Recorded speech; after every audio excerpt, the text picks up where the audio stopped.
guys! Today we'll be recapping a story called Born as the Daughter of the Wicked Woman. Please like the video and subscribe to the channel. It helps us a lot. Enjoy! After a year following the cute purple-haired baby's birth, she suddenly recalls her previous life and discovers she is now living in the novel her friend once recommended to her. The novel has a nice ending, as you would expect. The female lead defeats the villainess dies, and the main characters have children and live happily ever after, blah blah blah. However, our girl ends up being reborn as the villainess's daughter. They say the novel had a happy ending, but the truth is that the villainess was the male lead's wife, and they had been happily married for 3 years until the female lead entered the story as a servant and had an affair with him. A homewrecker and a cheating bastard. The wife did her best to protect her position as both wife and duchess, but it only made her a villainess. What can we expect from a novel that favors the female lead? The Duke locked his own wife in a tower, but she was not alone. She was carrying their child in her womb. Except, while she's breastfeeding our unnamed baby here, the Duchess is constantly in a daze, sobbing and grieving her ex-husband. When she was old enough to walk, they separated our girl from her mother, who wept no tears for her, and she entered an orphanage operated by the Empire. But the hardship was so severe that she wished to return to the tower instead.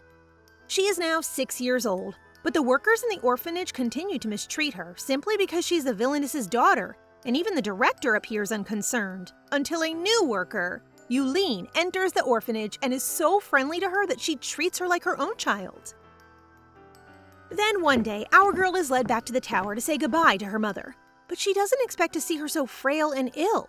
Yet her mother's entire being is still searching for the Duke. She survived cruelty in the orphanage, but she can't help but feel even more regret now that her own mother is still not looking at her.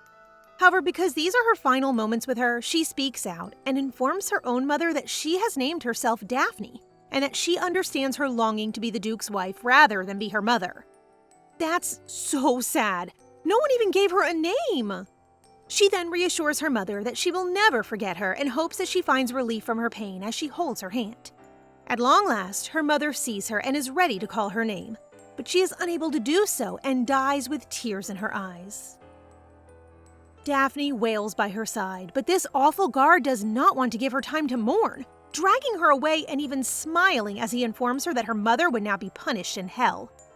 While she is being pulled, she notices the guards and servants' expressions, and none of them show any remorse for a child who has just lost her mother. In the novel, they not only tell the villainess's death, but also her daughter's death, and she is destined to be beaten to death tomorrow. As soon as they exit the tower, the guard shoves her to the ground, and everyone stares at her negatively until Yulene rushes over to help. Upon noticing her injured knee, Yulene initially intends to return Daphne to the orphanage, but before that, she smiles as she informs her that she will first meet with someone. Daphne has no idea who this person is until she sees a man in front of her with navy blue hair and gold eyes like her, and she realizes he is her father. Daphne begins to tremble, convinced that her father despises her and is terrified to look into his eyes. So Yulene introduces her to the Duke while a guard informs him that she is Freyr's daughter. This scumbag doesn't even realize this is his own daughter! Wow! The Duke simply scoffs, but Daphne wants to use this chance to get close to him to avoid dying tomorrow. So she extends her hand and smiles as she calls him father. But the Duke just turns his back and denies her. She tried to pull that cute daughter act, but it didn't work. The fact that poor Freyr was able to pay people to assassinate his so-called wife Eunice leads him to believe that Freyr must have sold her own body and had a kid. After that, he examines Freyr's corpse and tells the guard to dispose of her as if he had never loved her. Daphne is enraged, since that is how the story of the villainess ends. Be the next villainess and make this cheating, irresponsible Duke pay! Returning to the orphanage, Daphne is taken aback by the abrupt transformation of Yulene's lovely and gentle personality into a vicious one. What the? Not a single person is on her side? She is only playing kind to Daphne because she hopes to become a nanny for the Duke's household. The only person who has been kind to her is acting strangely, which confuses Daphne.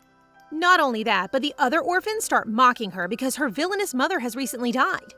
In the face of the children's persistent bullying, Daphne chooses to leave them be and retreat to her room, despite her anger. The audacity! Hello, you're orphans as well! She feels helpless hearing those baseless accusations, but then realizes she doesn't have to put up with all the bullies. So she laughs evilly and traumatizes the kids as she explains that she simply became an orphan after her mother died. But that isn't the case for them. In short, they are abandoned. Savage! However, Yulene grabs Daphne's hand and scolds her for being so cruel to the other kids when she just watched them bullying her earlier. Daphne enters her room crying herself out because she doesn't want to be killed tomorrow. She is so down that she doesn't notice that it's nearly dusk until Yulene walks in and tells her that she'll be punished for being rude earlier. This girl comes closer to Daphne, telling her that she'll be going somewhere tomorrow so she can reflect on her actions, and then locks her in her room. My blood is boiling over this girl. Daphne couldn't say anything, but one thing is certain. That place will be where she gets battered to death. She is so terrified by the realization that she is determined to get away today. She has had enough of feeling sorry for herself, and she can't believe she just accepted her fate. However, she does find a silver lining. She would have missed witnessing her mother's dying moments if she had fled sooner. Now that she is thinking clearly, she recalls that a second part of the story will begin after her death, in which the Duke's daughter will embark on an adventure to a neighboring empire, making a friend and marry happily. The family that has abandoned her and her mother is fated to have a happy ending even though they are the wicked ones. So Daphne smiles as she vows not to let this second part of the story develop. Ooh, I am loving this new side of her. She intends to change the plot, and if it still results in the main character's happy ending, so be it. If not, she wins. That's right, ruin the story. Daphne then adjusts her bed because her room has a hidden door connecting to the storage. The adults forced her to stay in a closet-like room alone to separate her from the other children, but it now comes in handy. Before she leaves, she needs some sort of plan, so she begins absorbing how the second section goes. Following the deaths of her and her mother, the new male lead attempts to assassinate a high-ranking lady but fails. However, due to his ambition, the lady adopts him and names him her successor. In the end, he will meet and marry the Duke's daughter, which Daphne intends to prevent. To do so, she needs a place to hide, and her only option is Khloe Benedito, the person who would adopt the male protagonist. Khloe chose the male lead for a reason. She intends to use him for revenge. She was also from the orphanage where Daphne is now staying, but was sold to a black market by her friend, who is now the orphanage's director. Khloe went through a lot before rising to the top because she truly wanted her vengeance. In the story, the orphanage director is not particularly thorough and just hides the black market-related documents in the drawer.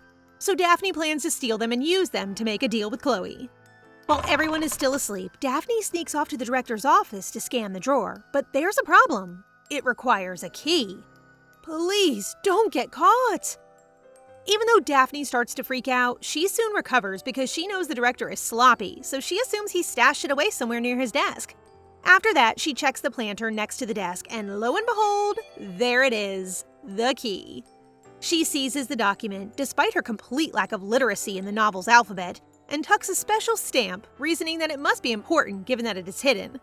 In a last-ditch effort to hide from the director and Yulene, she dives beneath the couch as soon as she hears footsteps coming toward the office. Their conversation turns to her and Yulene's plans to take her somewhere. But what shocks Daphne the most is that she overhears them being overly affectionate. Okay, so these two are secretly dating. Following their departure, Daphne too resolves to get away in a hurry before seeing a lamp that gives her a brilliant idea. Much to her delight, she recalls that the orphanage keeps the lamps in the storage room filled with oil. Daphne returns to her room, places a piece of her clothing on the bed, and leaves her shoe in front of the door to make it appear as if she's in the room before setting fire to it. This is how she starts over, stays alive, and ruins the plot. She proceeds to shatter the lamp and throw the match she had lit, setting off a massive blaze that makes her death in her room all the more plausible. Daphne looks over one last time, knowing that the director and the children will both be devastated by the fire damage. Then, completely guilt-free, she walks away like a boss. I'm really watching her like a proud mom. Now, on to the next revenge. Soon after, Daphne finds the hidden door that leads to the Benedito estate. Confident that this will be her key to a fresh start, she tries to recall the right passcode, and presto, the door unlocks. She enters and finds that no one is there, but she knows she is where she is supposed to be, so she continues inside, grinning because she feels like her plans are finally coming together. Then, out of nowhere, a blinding light illuminates her surroundings. Much to her surprise, she spots a young man with green hair who is just as taken aback by her arrival, and he asks how she got there. Daphne bravely explains that she is actually there to meet the head of the merchant company, but he promptly tells her that she isn't someone she can easily meet and warns her to leave. Daphne is determined not to give up now that she has reached this point and has chosen to live and alter the story. With that in mind, she takes a deep breath and screams that she wants to negotiate a deal with the company's head. As a result, the company head approaches them, clearly agitated, and inquires as to who is causing the disturbance at this late hour. When Daphne first sees her, she instantly expresses her desire to work with her and join her company in exchange for what she needs. Daphne then hands over all the documents from her bag, and as the woman looks through them, she sighs and says that any child living on the streets could get them. The woman's evident dissatisfaction has Daphne in a state of panic as she frets what to do. No. Khloe stares at her, noting her distinct hair color and the fact that anyone can tell from a glance that she is the wicked woman's daughter. So making a deal with Daphne will be a loss for her, and she hands the documents to the green-haired man, explaining that she does not want to deal with the consequences of taking her in and instructing her to leave. Then, all of a sudden, they find out that the orphanage is on fire, and Khloe is terrified for the children's safety. Daphne, though, assures them that they need not be afraid. She herself started the fire in the closet that had been her room, and she had to fake her death, so she locked the doors. Knowing full well that she would be beaten to death if she returned, Daphne turns around, determined to find another way to survive. Just then, Khloe changes her mind and introduces herself, prompting Daphne to smile and share her own name. Khloe then asks what she wants, and with a serious expression, she tells her she wants to live. Out of nowhere, Khloe then says she would like a flower as a greeting, but Daphne doesn't understand why she should bring one in this cold weather. The woman reassures her that she won't ask if it's easy and goes on to explain that there are flowers outside the castle gates even in this weather, but that it's dangerous to go out there at night because there are monsters and wild animals, and Daphne could die trying to find them. After all the explanations, the woman asks if Daphne will still bring the red flower before dawn. Daphne, however, believes the woman is merely trying to gauge her determination, so she agrees to get it before daybreak. Lennox Benedito introduces himself to Daphne as he hands her a pair of shoes, and as she expresses her gratitude, he puts a robe around her to prevent her from catching a cold, and he holds her tiny hand while they walk away to the castle gates. He seems nice. Walking hand in hand, they venture into the dark woodland. Lennox, unable to offer assistance, can only offer a warning and urge Daphne to simply withdraw. However, our girl must pass this test if she is to survive, so she sets out as soon as Lennox tells her she must walk straight. Even though she knew it would be tough, the pitch darkness and the silence are sending shivers down her spine. Then she hears the howl of a wolf, and she knows she would die in its jaws, so she dashes away as quickly as she can, tripping over her own feet. She is relieved that the wolf does not follow her, so she makes an effort to get up, but the pain in her feet is so severe that it becomes difficult for her to move. Poor Daphne couldn't help but feel helpless again, as if she had reached her limit. But just as she's about to give up, a purple butterfly appears. Daphne finds it peculiar that a butterfly is circling her in the cold, but she interprets it as a sign that it wants her to follow. As she shakily stands up to chase after the butterfly, she notices that its color matches her mother's hair. No, I really want to believe that is her mom helping her. After all her trouble, Daphne still manages to crack a smile when she spots the moonlight and the flower she's been searching for perched on a cliff. Although it is somewhat steep, she is now refueled and prepared to climb. She climbs carefully and calmly, with the butterfly keeping a close eye on her every move, until she reaches the peak where she may pluck the exact flower she needs. Daphne is overjoyed that her initial mental reaction is to inform her mother of her success. On top of that, she thanks the butterfly, who looked just like her mom before her injured leg gave up and she fell.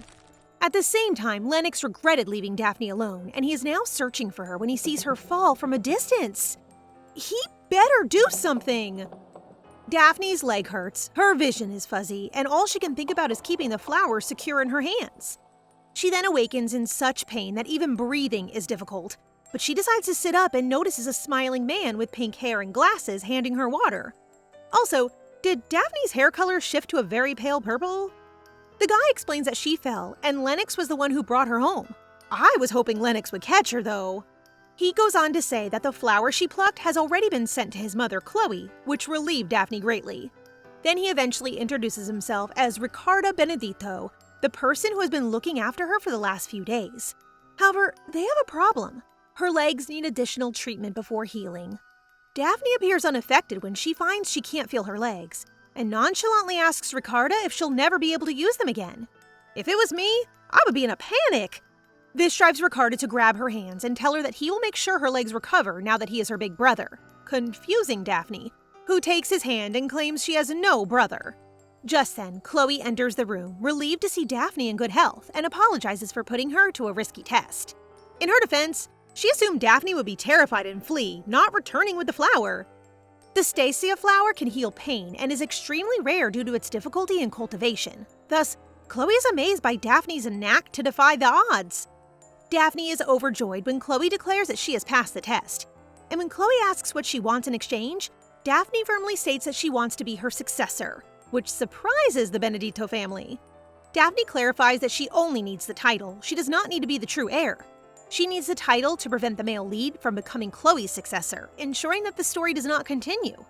However, Khloe still doesn't understand why Daphne has to go to such lengths when she could simply ask for financial help. So our girl explains firmly that she wants to change her fate. Everyone wants her gone because she's the villainess's daughter, but she refuses to go along with it and wants to live. She wishes to live happier than those who pray for her to suffer, even if it's a losing fight, which touches Khloe's heart. Daphne's desires push Khloe to open up since she too has suffered greatly, but she has no intention of allowing those who caused her pain to sleep peacefully. The documents Daphne provided her will serve as a strong proof against the director.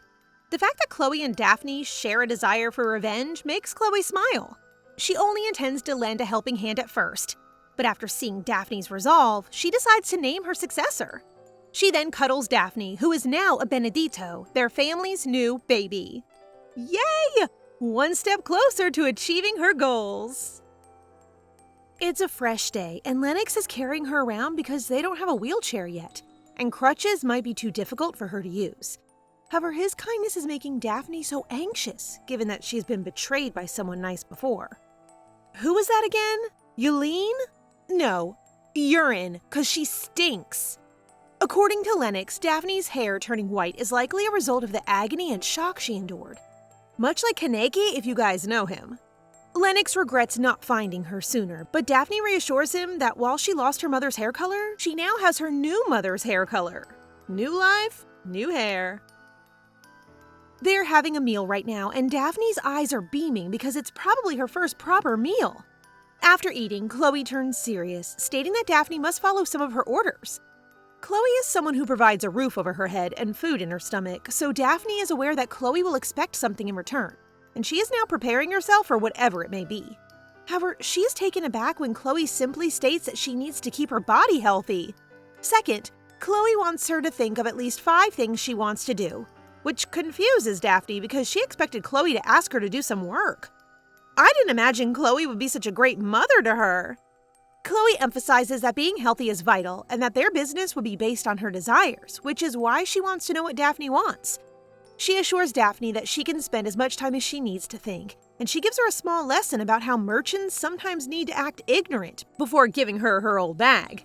Daphne recalls putting the mystery seal in there as her final card on her sleeve and wonders if she could tell Khloe about it. However, after hearing Khloe's lesson earlier, she decides not to tell, which makes Khloe happy because it is what she expects of her daughter.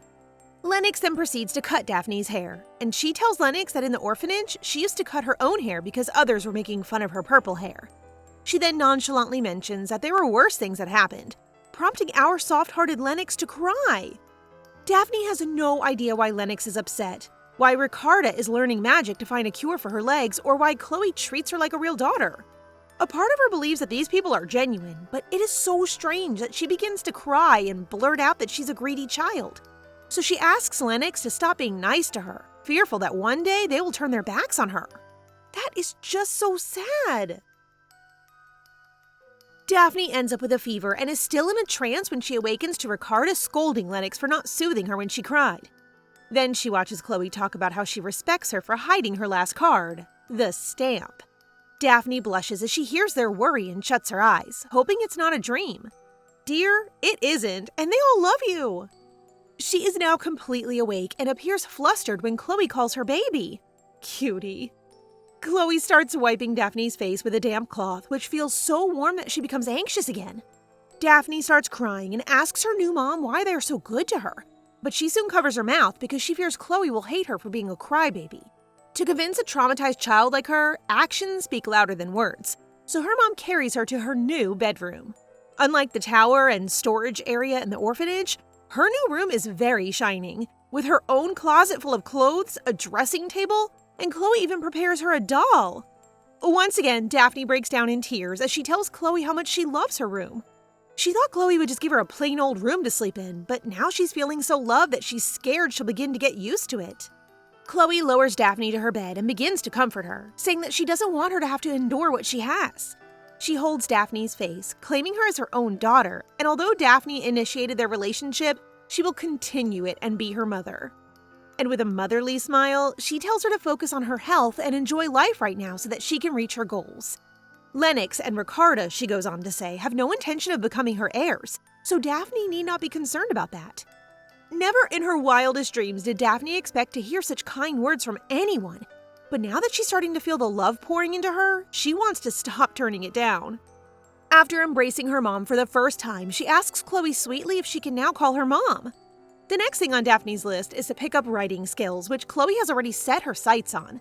Suddenly, Ricarda and Lennox show up, embracing her, and this time, Daphne accepts it with glee. Aw, the boys have been raised so well, so Khloe will undoubtedly be an excellent mother to Daphne as well. Days have passed, and Daphne's new family has been taking turns accompanying her, even bickering over who gets to spend time with her. Plus, she's been smiling more frequently recently. Daphne chooses to work on her assignment one night while waiting for her mother to return home. It is almost past 10 and she should be sleeping now. But because she accidentally drank coffee earlier thanks to her brothers, who were scolded for it, she is much more full of life. Suddenly, the magical portal clock starts glowing, signaling that her mom has come back. Wait, no! Someone else has stepped through! The darkness makes Daphne's vision blurry, and she suddenly realizes that this could be the arrival of the male protagonist. However, she is confused as to why two people show up. Daphne is deep in thought as a violent figure rushes at her, seemingly intent on eliminating her. This man is surely not the ML. I mean, she is supposed to be sleeping right now, but a mishap involving coffee has put her in danger with an assassin? It's almost like the plot actually wants her dead. As the man threatens to kill her before going after Khloe, Daphne cries out and calls her mother, Lennox, and Ricarda. Good job! Her brothers are swift on her trail after hearing her scream. As soon as they step foot into the room, the man starts yelling at them to stay back, and Lennox and Ricarda have no idea that another assassin lurks in the shadows. They should have known better than to tamper with the wrong house. Now our bubbly Ricarda is fuming mad and uses his magic to bind the assassin as Lennox catches Daphne. Big Bro won't ever let her fall again. While they are distracted, the young assassin attempts to sneak up on Ricarda from behind, but you aren't swift enough, so the child is now also tied up and restrained. However, it appears that the boy is stronger than they thought, as he breaks the restraints with only his strength, startling both Ricarda and Lennox. The kid rushes at them, but they're confused because he just passed over them and is now heading for the other assassin. He pulls out his dagger and promptly beheads the fellow. Whoa! A child who murders without hesitation is a bit scary for a main lead. The kid then turns around and prepares to attack the siblings when Mom finally arrives. Where have you been, Mother? With a flick of her fingers, a smoke-like magic binds the kid assassin in chains. Mom is surely powerful. Daphne then glances at the child, and his purple eyes immediately alert Daphne to the fact that he is the male protagonist from the novel's second half. His eyes are beautiful, but they appear so lifeless. Lennox then expresses his desire to kill the child due to his deadly nature, and Ricarda agrees. But then their mother says that they should think more carefully, which convinces Daphne that her mom will not kill the male lead, given that, in the original novel, this child is her successor. Well, my dear, things have changed, and you've completely misunderstood your mom. In reality, she is plotting ways to punish the child who assaulted their precious baby. Daphne now acknowledges that she has already altered the plot since taking over the male lead's role. She assumes that if the lead character dies now, the whole novel will end, which is ideal for her survival, but she soon becomes aware that with those thoughts in her head, she is no different from the individuals who have mistreated her. As the one who is supposed to pass away, she is now being replaced by the male lead, which is something that her guilt is unable to overlook. After considering what to do, she finally speaks up, stating that they should not kill someone, especially a child. This may have been her chance to finish the story, but our girl still has a heart despite everything she's been through. Well, I get it. Her revenge is most likely directed at her father. Her mother then carries her, appearing regretful while her brothers do the same, and they all agree with Daphne's decision. She then looks at the male lead again and notices that something is seriously wrong with his eyes, so Ricardo checks on him with his magic, which is a bit painful. But as the agony wears off, the boy's expression brightens up, and then he passes out. Then Ricardo breaks the news to everyone that the lad is actually a victim of hallucinations and hypnosis. Woo! Thank goodness the ML is not a complete lunatic. Ricardo feels sad for the boy who is too young to be an assassin, while Khloe is so mad and demands punishment for everyone who exploits defenseless children. Mother of the Year. They can't keep him like that, so Mom asks Lennox to temporarily put him in the forest's small cage for wild animals as a precaution since he's still an assassin. Ricardo offers to cast a captive spell on him, and Lennox decides to use his confession potion to interrogate him. Daphne is overjoyed to see her new family, the ones she created and who adore her, working so well together. The novel didn't mention that would happen to the Benedito family once the male lead decided to leave, so Daphne can now only hope that everyone she cares about will be happy after she changes the story's plot. Since she has already chosen the path of not killing the male lead, she intends to grow closer to the boy, believing that a bit of friendliness might help change the story. And that plan will undoubtedly end up with falling in love. Daphne is running in her dreams and is shocked that she can move her legs. She wonders why she's running and believes that someone is chasing her, so she turns to look behind her and sees nothing but darkness. Just in time, the butler arrives to wake her up, apologizes profusely for startling her, and introduces himself as Winston Cheshire, the butler of the Benedito estate.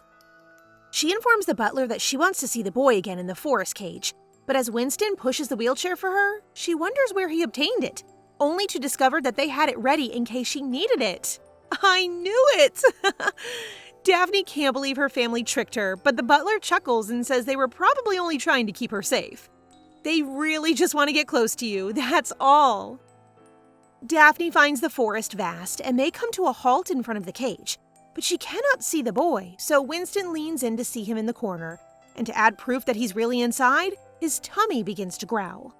Winston is positive that the kid is really starving, but given that he did not touch the food they provided, Winston believes that the boy is likely trained to follow orders.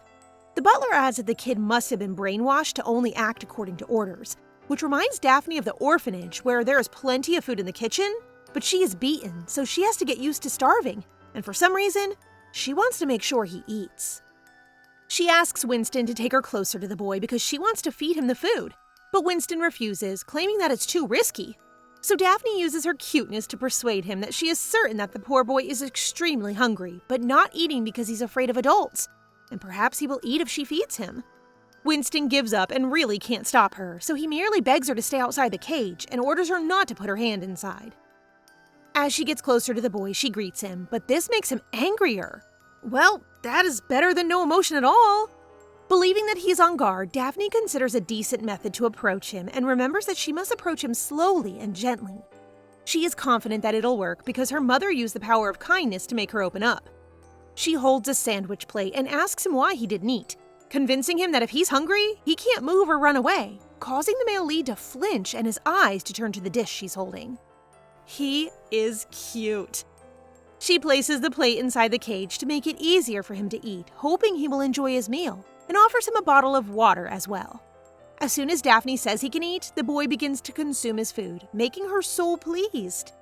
Before they leave the forest, she lets Winston give the boy her blanket because it's cold in the forest. And while the male lead sits there in silence, she promises to bring him something yummier the next time. Daphne asks him not to do anything silly until she returns, and smilingly adds that she hopes to know his name the next time they meet, and she will tell her name as well, waving her hand as they go. Our sweet little angel. During dinner, Khloe informs Daphne that she is not permitted to visit that boy again, but she protests that it is cold and lonely outside the forest. Nonetheless, Khloe is adamant that he is dangerous because he grew up as an assassin. Daphne believes she needs to get closer to the kid in order for them to be friends, but she must persuade her mother, and then all of a sudden, she remembers that she can use her second wish to allow her to spend time with that boy. Daphne uses her pleading eyes and swears that she will not enter or open the cage. She also guarantees that she will never visit the kid without a companion, and that if the kid continues to threaten her, she will give up. After seeing Daphne's concern for the child, Khloe can do nothing but sigh and agree, on the condition that she keeps her promise, making Daphne so happy. If it means seeing Daphne's huge smile, then any mom would agree. Today, Ricardo pushes her wheelchair into the forest, and as soon as the boy sees Daphne, he lights up like a puppy, eagerly awaiting his owner's return. Daphne notices that the boy does not eat his food again, so she asks Ricardo to assist her in getting down on the ground, which Ricardo initially refuses, since the ground is cold. Our girl, though, is well aware that her older brother came along with a bag packed with all her needs. He then lays a blanket and pillow for her to sit on, and the most important item in his bag is his homemade chocolate, which Daphne actually doesn't like because it's too sweet. But how can she refuse when Ricardo is so happy? Family is really more than blood. Now that they're closer, she asks him if he's hungry as he drools, staring at her basket. She then informs him that she bought warm soup, bread, and some fruit. After she explains that she couldn't just hand him the food, he is quick to suggest that she beat him in return. Ricardo then informs her that the child did not eat yesterday because he could smell the confession potion they used. Daphne's heart hurts after the boy shares that the people who took him used to beat him up. They both experience mistreatment and cruelty. She tells him that she does not have the strength to hurt him, but she smiles and introduces herself, and he reluctantly reveals his name as well, Ragnar. As he happily devours Daphne's preparations, Ragnar can't help but make adorable comments about how good they are. But when he sees Ricardo, who is standing behind our girl and has those striking red eyes, his demeanor completely changes.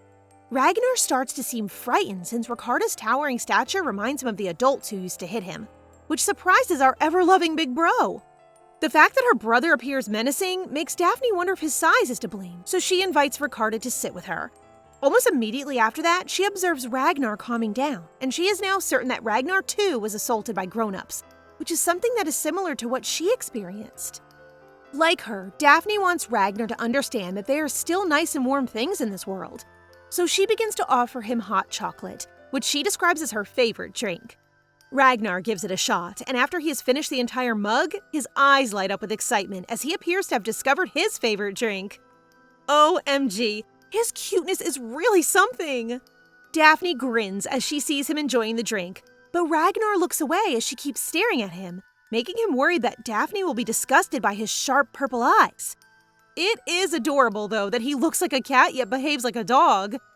Before responding to Ragnar's concern, Daphne shows him her bandaged legs, explaining that she is unable to walk.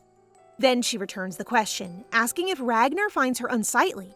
Well, our guy here sees flowers when he looks at Daphne, so he clearly doesn't see her disgusting at all. And so Daphne also responds that she actually likes his purple eyes. Then she goes on to say that she plans to visit him every day just to look into his eyes, which makes him happy and makes him flush. To be each other's childhood best friend is the best. After a week of trying, Ragnar still won't eat the meal that Lennox adds the truth serum to due to the foul smell, so Daphne devises a better approach. She comes up with a fantastic idea, using a game where they can ask each other questions, and our puppy Ragnar's innocence helps them figure out where the assassins are. When they finally did search the area, it was too late. Nobody was there. I really want to know who these people are! Today, Daphne finds that Ragnar has a brother who promised to pick him up eventually, but given that he is now alone and was raised by assassins, she believes his brother abandoned him. Poor Ragnar. At exactly that moment, Ricardo shows up holding something that seems suspicious. Ricardo brought with him some magical potions and is currently making something while explaining everything to everyone.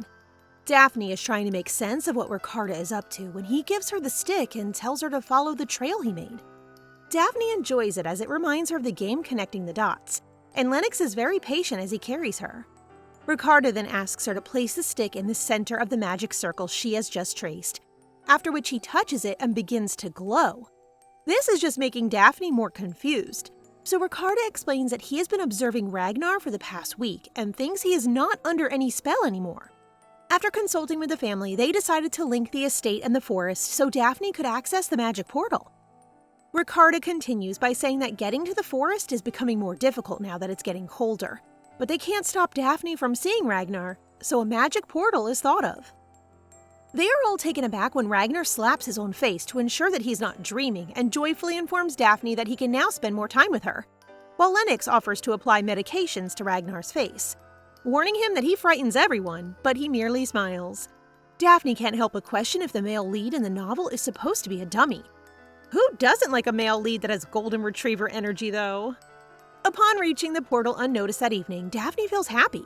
She closes her eyes, thinking Ragnar will be shocked that she visited him at such a late hour. She proceeds to the center of the diagram and finds herself instantly transported to the forest. Upon opening her eyes, she finds herself standing in front of the cage, but it's completely dark, and she completely disregards the possibility that Ragnar is already asleep. In a blink of an eye, her excitement transforms into dread.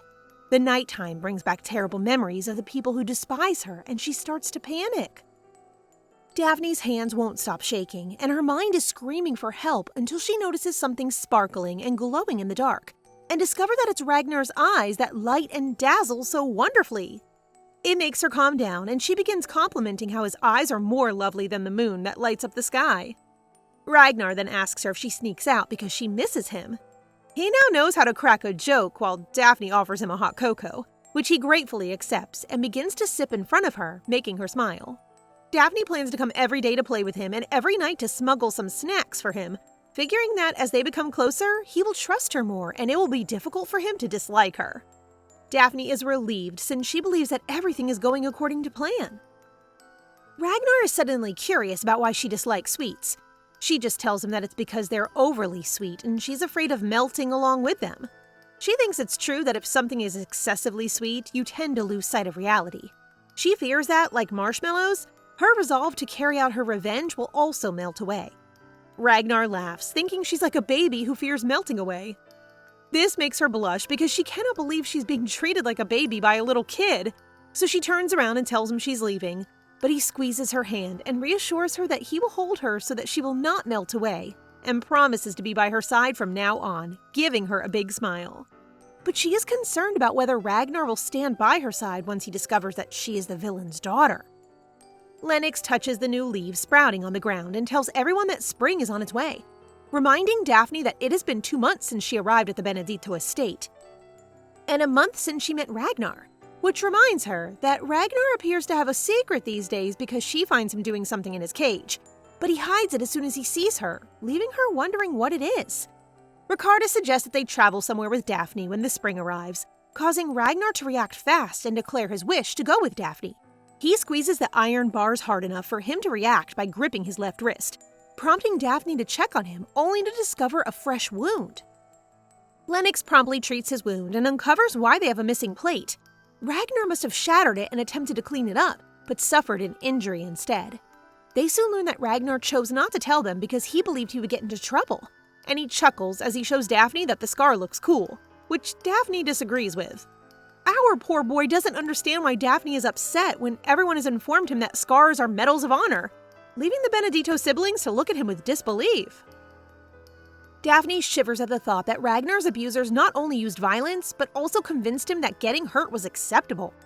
She then holds Ragnar's hand, emphasizing that no scars are badges and that being harmed should never be normal. Ragnar is so worried seeing Daphne sad, but then Lennox cuts into their conversation, carrying his baby sister as it's now time to go home. But before they go, Daphne makes Ragnar promise never to hide his injury since she does not want to see him hurt, which makes him realize Daphne is concerned about him. Seeing Daphne's worrying makes him smile widely, and he vows to never hide his pain. Even after that, Daphne can't help but be upset, and she desperately wants to know where they mistreated Ragnar and raised him to be an assassin. She plans to uncover more about his life and pay him a secret visit at night. That night, as they are conversing, Daphne discovers that the people who trained Ragnar promised to take him to his brother if he became an assassin, but he refused. So they forced Ragnar and cast a spell on him to turn him into a killing machine. With a charming smile, he concludes his story by expressing his gratitude to her for saving him. Now that he gets to ask, Ragnar inquires as to Daphne's fear of the dark. Daphne reveals that her hatred for the dark stems from the memory of her cold and dark father. Ragnar becomes interested as to why her father abandoned her, but Daphne is unable to tell him that it is because she's the villainess's daughter, for fear that he will detest her as much as everyone else. But then she has the realization that it would be easier to accept if Ragnar hates her now, So she confesses while crying that she is the villainess's daughter who deserves to die. I just hope she stops calling her mom wicked, because she isn't, but rather the legal wife. Daphne is unable to see Ragnar's reaction due to the darkness, and she begins to overthink the possibility that he's gazing at her with distaste, as everyone else does. But she is surprised when Ragnar appears to be unconcerned that she's the wicked Duchess's daughter. He holds her hands and believes she does not deserve punishment since she is too kind for it, which causes Daphne to break down in tears again. Our not-so-big boy assures delicate Daphne that he will ensure that no one mocks her again, and that he's going to protect her from now on. Hearing those words warm Daphne up because everyone dislikes her in this life, and she only has herself to rely on. But now that Ragnar is holding her hand, she recognizes she has someone on her side. Ragnar then brightens the mood by asking if she considers him a friend, which causes Daphne to pause and reflect, since she has long since forgotten the feeling of having a close friend. After remembering that friends in her past life were people who brought joy and laughter into her life, she enthusiastically declares that Ragnar is her friend. But her chest tightens, and she finds herself gasping for air just as she's about to finish speaking. When she falls, Ragnar, who is confined to the cage, can only scream. Meanwhile, back at the Benedito estate, everyone hurries upstairs when they hear a commotion and discover Ragnar crying over the portal, his clothes torn up and carrying an unconscious Daphne. So, all along, Ragnar could have simply escaped? They all run to examine Daphne's condition, and Khloe notices she has a very high fever. She carries her daughter and orders Lennox to follow her, while Ricarda takes care of Ragnar. After reassuring Ragnar that he will not be sent back to the cage, Ricarda carries him while tending to his wounds. After Ricarda uses his magic to cure Ragnar, Big Bro already knows Daphne has been sneaking out every night to see him. And what's new to him is that Ragnar has always had the ability to escape the cage. However, seeing how worried this dangerous kid is for his baby sister, he offers his hand and smiles, informing him that they now can visit Daphne. Ricarda's kindness astounds Ragnar, and while he used to be afraid of him, he no longer is after realizing that this grown-up isn't holding him responsible for what happened to Daphne. He then reaches out and takes Big Bro's hand. As he absorbs the experience of having an older brother, our cute little boy gazes up at Ricarda with pure admiration. He looks so tiny and adorable! After waking up, Daphne feels a sharp ache in her throat, but it passes fast when she notices Ragnar sitting by her side, his eyes filled with tears. He then explains what happened, and Daphne calls him a dummy after realizing that he could have fled but remained in that cage, waiting for her every day. Ragnar immediately blames himself for getting Daphne sick, but our girl merely grins and repeats what she was going to say that night. Ragnar is her friend. This makes our cute boy here extremely happy, and he instantly hugs his friend. Khloe then rushes to her side, relieved that she's finally awake after being asleep for a week. Now that Daphne is awake, Khloe takes a serious tone and finally asks Ragnar why he continues to stay in the cage. He firmly claims that Daphne may be scared of him because he first attempted to hurt her. And although knowing that he cannot stay at the Benedito estate, he chooses to get out of the cage because Daphne's health is more important. Khloe smiles and praises Ragnar for saving her daughter, then tells him that she's been searching for his brother and discovered that he's a nasty person. With that said, Mama Khloe invites him to keep staying at their home if he wishes. Just about time, Mom. Ragnar instantly expresses his eagerness to stay and even asks Khloe to reassure him that this is not a prank, which Mama confirms. Daphne envelops her friend Ragnar in a bear hug, and our bashful boy here returns the embrace. These little ones are just too cute. After that, they all sat down to dinner with Ragnar, who is now part of the family, and Daphne couldn't be happier. That night, Mama Khloe enters Daphne's bedroom and keeps an eye on her sleeping daughter. She keeps her worry about Daphne's health under wraps, but as she glances at her legs, she starts to grieve. Daphne is scared of the outside world, so they've tried everything at home to heal her legs with medicine and magic, but nothing works, leaving Khloe with little choice but to entrust her treatment to a guy she knows. Ragnar has settled in nicely at his new home after a while. Reading is something that he and Daphne are learning with the help of Khloe. Occasionally, he assists Lennox with his tasks, and in other instances, he is learning how to cook with Ricarda. Ah, a life these kids deserve. Today, he surprises Daphne with a handcrafted purple scarf and gloves. She then discovers that this is the thing he had been hiding and doing while still in the cage. It looks shabby, and the length is off, and it's not even winter anymore, but our girl finds it charming, so she wears it to reassure our sweet boy here, claiming that she can still wear them in the morning and night when it's chilly. She also mentions that she loves the color purple he used, which makes Ragnar very content. Just then, a white-haired guy enters the room and kneels before Daphne, crying and claiming to be her father. Well, Daddy, whoever you are already a greater father than her actual dad. His statements confuse the kids, but this man cannot stop crying at the notion of meeting his own daughter for the first time. Ragnar remains on guard, but Daphne notes that his gold eyes are identical to hers.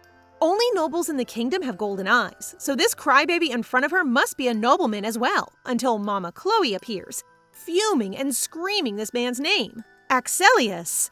The dashing man gets to his feet, continues to cry, but this time he surprises the kids by calling Khloe honey and complimenting her beauty. Oh my, Mama has a lover? Then Khloe approaches him, and rather than being all sweet and romantic, she hits him multiple times for his unannounced visit, which shocks the kids. Axelius keeps sobbing and then says how heartbroken he is that Khloe is taking care of their child secretly, which makes Mama blush. As she screams in embarrassment, she tells him that Daphne is not his daughter, which breaks his softy heart. Lennox then chooses to take Daphne outside so that the two adults may discuss the misunderstanding in privacy. Axelius calms down and feels defeated when Khloe refuses to tell him who Daphne's father is.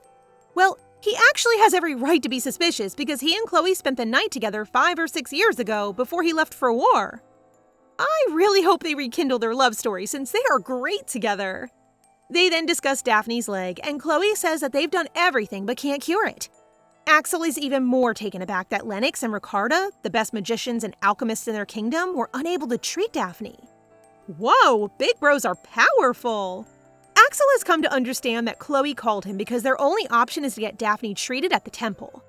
Mama Khloe begins to cry because if the temple cannot heal her daughter, Daphne will be compelled to endure life without legs, so she begs Axel, who quickly holds her hand and assures her that he will do everything he can to save Daphne. He then gives her a comforting smile as he mentally notes that he will do everything for the one he loves, even if it means betraying his family name. I see. He is a big shot. Is that why he and Mama Khloe never got together? Anyway, after a week, Daphne is now preparing to go to the temple today. She expects Lennox to accompany her, but he simply smiles and tells her that a paladin is going to take her to the temple. Then, Axelius Chainard bursts into the room, startling Ragnar and Daphne with his stunning appearance in his paladin uniform. Although Daphne wants Ragnar to accompany her, she recognizes that it's best for him to stay because he is uncomfortable in large groups. Like Ragnar, she fears that someone will identify her as the evil Duchess's daughter if she ventures out. However, her determination to walk again is driving her, as she does not want her family or Ragnar to endure any harm as a result of her. Outside the carriage, Khloe is waiting to give her a lovely hat that will serve as a disguise. She thanks her mom with a bright smile, confident that the hat will keep her out of trouble. Khloe informs her that the temple is closed to guests today, so she doesn't have to be concerned. And her family, including Ragnar, wave to her, wishing her a safe journey as she smiles and thanks them all for giving her courage.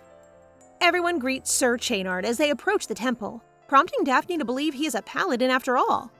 2 soldiers salute the paladin, informing him that she is waiting for him inside. And as they enter the room, Chainard is greeted by a woman dressed entirely in white, whom Daphne learns to be a saintess. Saint Johanna leans towards Daphne as Chainard explains that Daphne's legs were injured in an accident and cannot be repaired through magic or alchemy. Saint Johanna then offers to start the therapy right away, and her hands begin to glow and shine as Daphne watches God's power manifest on her. She feels her legs getting warm, and Saint Johanna tells her to move them. Our girl tries hard to move her legs while Chainard watches her, and Saint Johanna continues to pray for her. Voila! They are all thrilled that she moves her foot slightly, and Saint Johanna explains that it takes a lot of power, but her legs can be restored, making Daphne smile as she realizes that the god's mercy is finally upon her. Meanwhile, beyond the entrance, the crown prince of the Clement's kingdom is enraged because the guards are preventing him from entering the temple to see Grand Duke Axelius. Oh, Dad isn't just a paladin, but also a Grand Duke! Inside the temple, the saintess wants a private conversation with Axel for 1 minute, leaving Daphne alone in the sanctuary. After checking all around, she sees that no one is there. She takes off her hat since it's getting stuffy. Suddenly, the door to the temple flings open and the young prince sprints in. In a rage, the prince approaches Daphne, notices her golden eyes, and demands to know if she's the Grand Duke's daughter. At the same time, Dad is anxiously awaiting the saintess's words and finds out that Daphne will recover in due time. The Saintess goes on to explain that Daphne is unlike any other kids, so treating her would require a lot of power. However, Daphne's fragile and little body could not withstand much power all at once, so they agreed to have her treated at intervals, which would take more than a year to properly recover. The Saintess notices how frightened Axel appears, and given that Daphne has his eyes and Khloe's white hair, as well as the fact that everyone in the capital knows how much Axel loves Khloe, she is convinced that Daphne is their daughter. With that in mind, Saintess Johanna urges Axel to assure Khloe that she will accept responsibility for Daphne's treatment.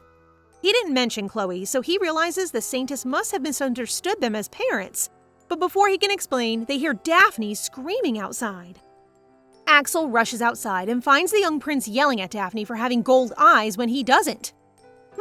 A spoiled prince, I see. Daphne is in a state of panic and has broken down in tears since the prince's constant pointing at her makes her remember the children in the orphanage who bully her.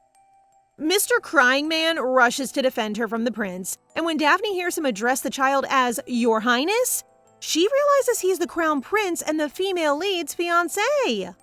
Looks like we found the second male lead. So guys, what do you think of this story so far? The cranky kid is Simon Rogelio Clemens, the crown prince and sole successor to the Clemens kingdom. Despite his regal aura and the love he receives from both his parents, Simon harbors an inferiority complex due to his lack of golden eyes, a symbol of the imperial family. In the novel, the crown prince is engaged to the female lead, but he despises her because she has golden eyes, which makes him feel insecure. This young prince is enraged because he believes his uncle has closed the temple doors in order to plot against him, knowing that if he dies, Axel will be next in line for the throne.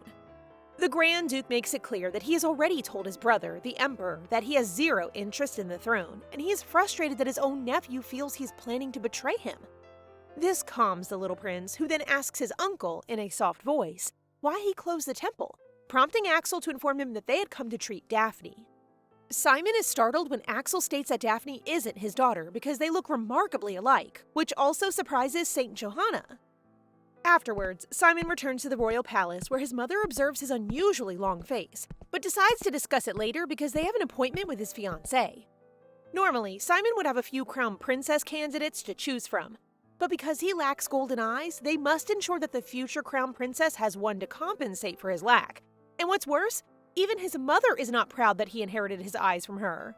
They claim he is loved, but what is this, Empress? You're only fueling this boy's insecurities. Regardless, the Empress asks her son to bear with the fact that his fiancée isn't completely noble before they enter the room, which makes him wonder why he needs to rely on other people to make up for what he lacks.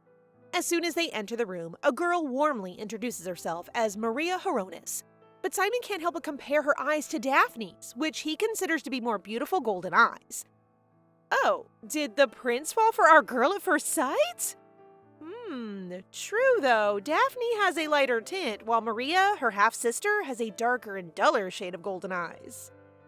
Anyway, Axel has returned Daphne home, and he gets an earful from Mommy since he brought not one, but a stack of gifts for Daphne. Our girl can't help but smile as she recalls the way Axel cheered her up by showing her around the city, and how the merchants mistook him for her father warms her heart, making her wonder if this is what it's like to be loved by a dad. Ragnar then interrupts her thoughts, asking about her trip, prompting Daphne to give him his present. The little boy's eyes brighten when he discovers it's a box of chocolates, and her mother sheds joyous tears upon discovering that Daphne's legs can heal. Following that, Axel has grown close to Daphne and Ragnar since he frequently visits to play with them, and he now tells his life story, which doesn't appear in the novel, something Daphne finds intriguing. I see you, mister. To win Mommy's heart, he's trying to get the favor of her daughter. Well, I'm rooting for you. Axel continues his story, recounting a time when he ventured into a vast dungeon filled with so many traps that only a handful of people managed to escape alive. Ragnar worries as he listens to Axel, questioning if he wasn't at all scared. However, Axel simply smiles, explaining that he had endured everything to make more people happy, as it was his duty as a temple knight to protect them. While listening to Axel's stories, Daphne can't help but think that if someone genuine like Axel had been emperor, he would have seen her mother suffering and she wouldn't have died so tragically. She begins to wonder where her mother is buried and hopes she's resting in a warm woodland, but she is still saddened knowing she will never see her mother again. Her mother really has a beautiful smile, and her father's a jerk for cheating on her. Time flies by, and it's already summer. Daphne's legs haven't magically healed, but she has been visiting the temple frequently for treatments. Today, she practices walking slowly with Saint Johanna, and despite her shaking legs, she's able to get up, prompting Axel to cry, but making the Saintess chuckle since Daphne has been able to stand for a while now. But this guy just keeps crying every time. Aw, that's so cute though. Johanna then instructs Daphne to begin walking forward. Despite her trembling and discomfort, Daphne tries her hardest and manages to take a few steps.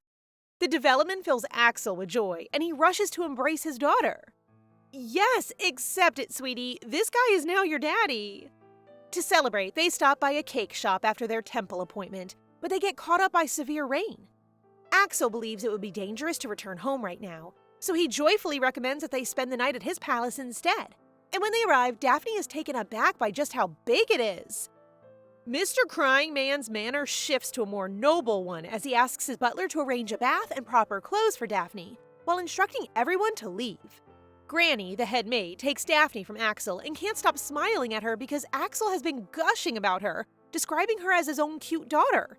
Khloe better take this guy's hand immediately.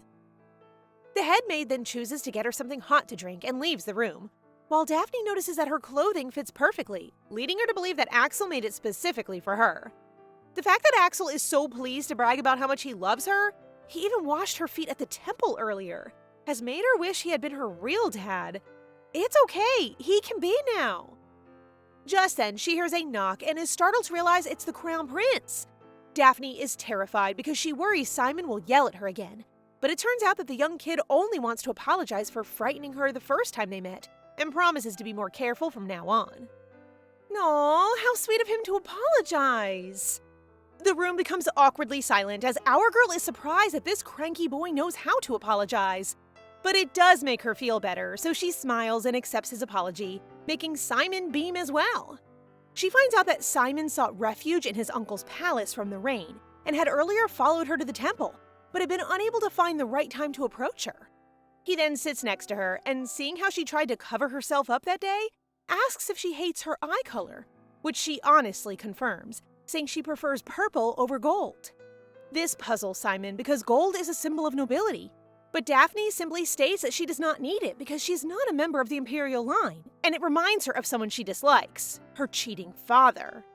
This motivates the young little prince to open up about his issues, which our girl senses, but she has no time for this because she's still dealing with her own nightmares. So she asks the prince to leave, stating that she's tired.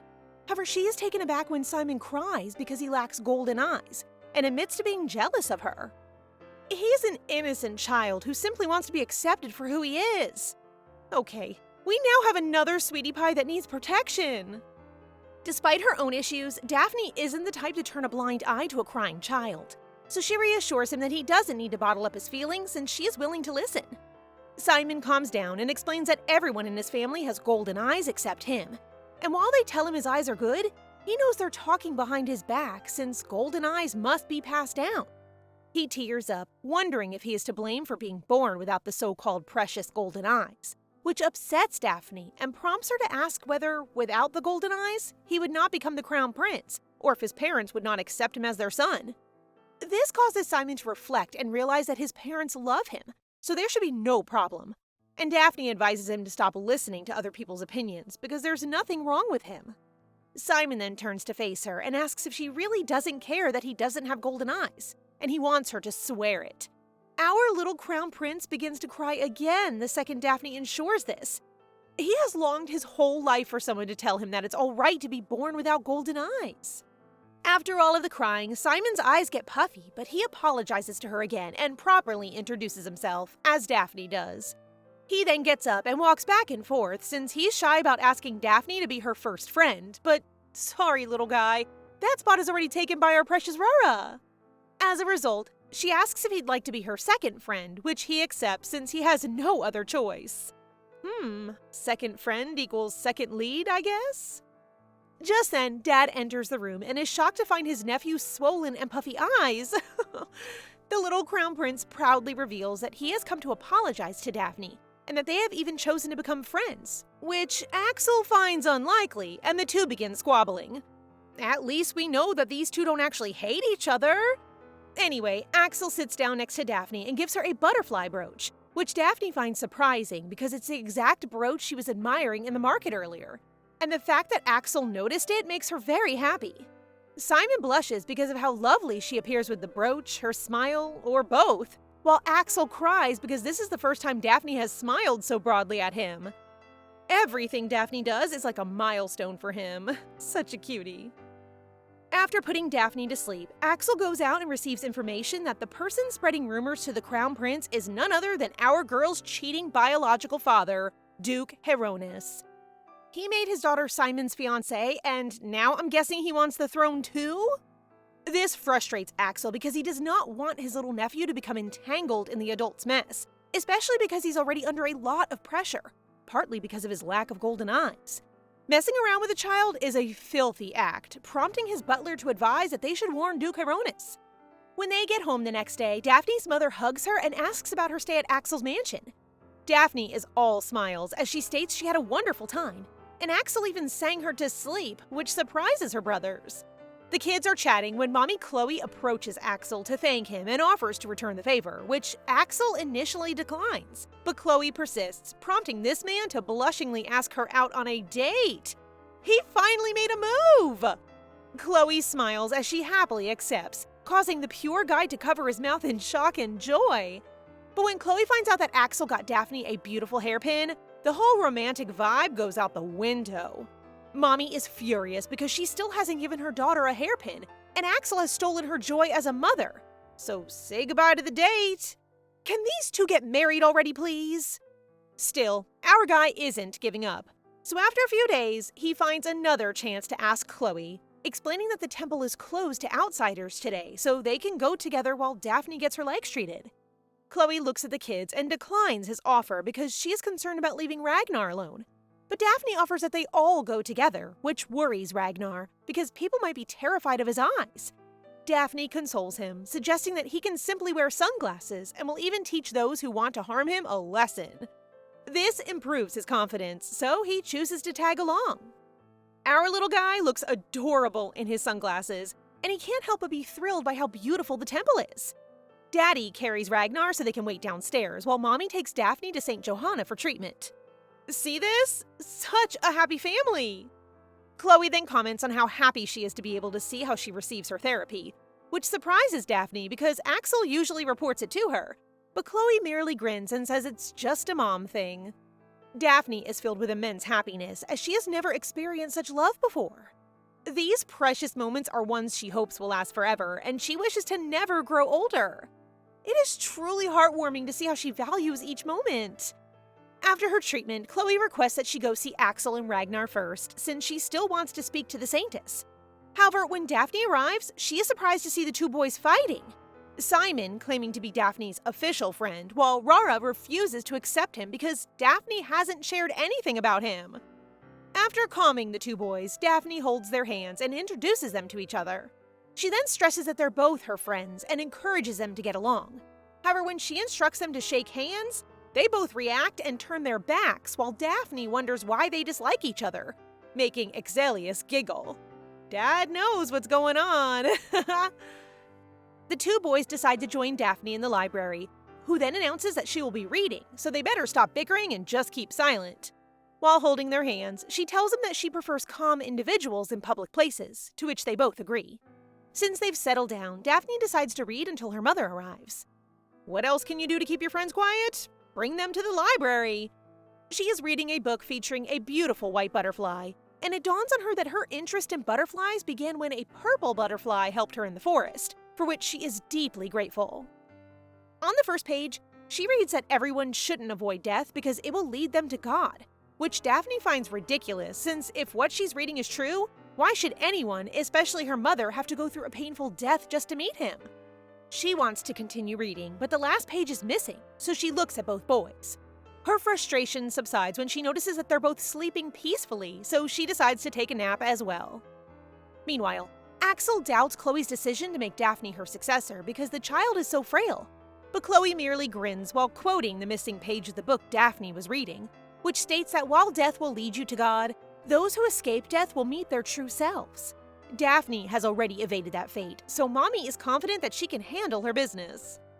In the Hronis mansion, Maria approaches her father's office to present him with a flower crown, which this awful Duke happily accepts, making even his own attendant cringe at how the Duke can conceal his wickedness. The Duchess then enters to carry Maria out, apologizes for disturbing him, and even kisses him before leaving. Seeing this guy with a happy family disgusts me, as if he hadn't locked up his first wife and abandoned his daughter. In any case, the Duke's tone shifts the moment his family gets out, and they go into a discussion about Viscount Patrick, who has gotten under the Emperor's nerve due to his involvement in the slave trade.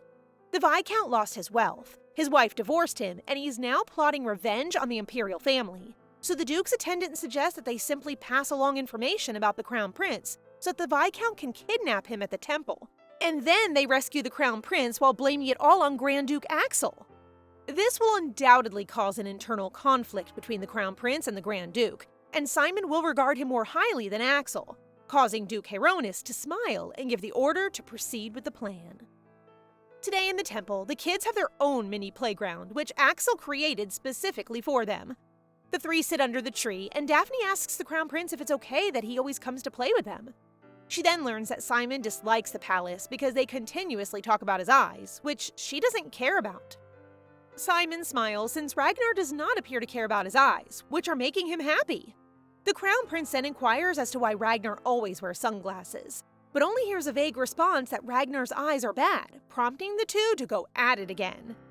Have you noticed something? Daphne likes anything purple, which is also the color of Ragnar's eyes. Simon prefers Daphne's golden eyes, and Ragnar simply wishes to have normal eyes like Simon. They complete each other like puzzle pieces. Just then, Daphne's hat flies away, so she decides to go get it herself in the bush. But she is surprised to encounter a lady in black who quickly covers her mouth with cloth, making her dizzy.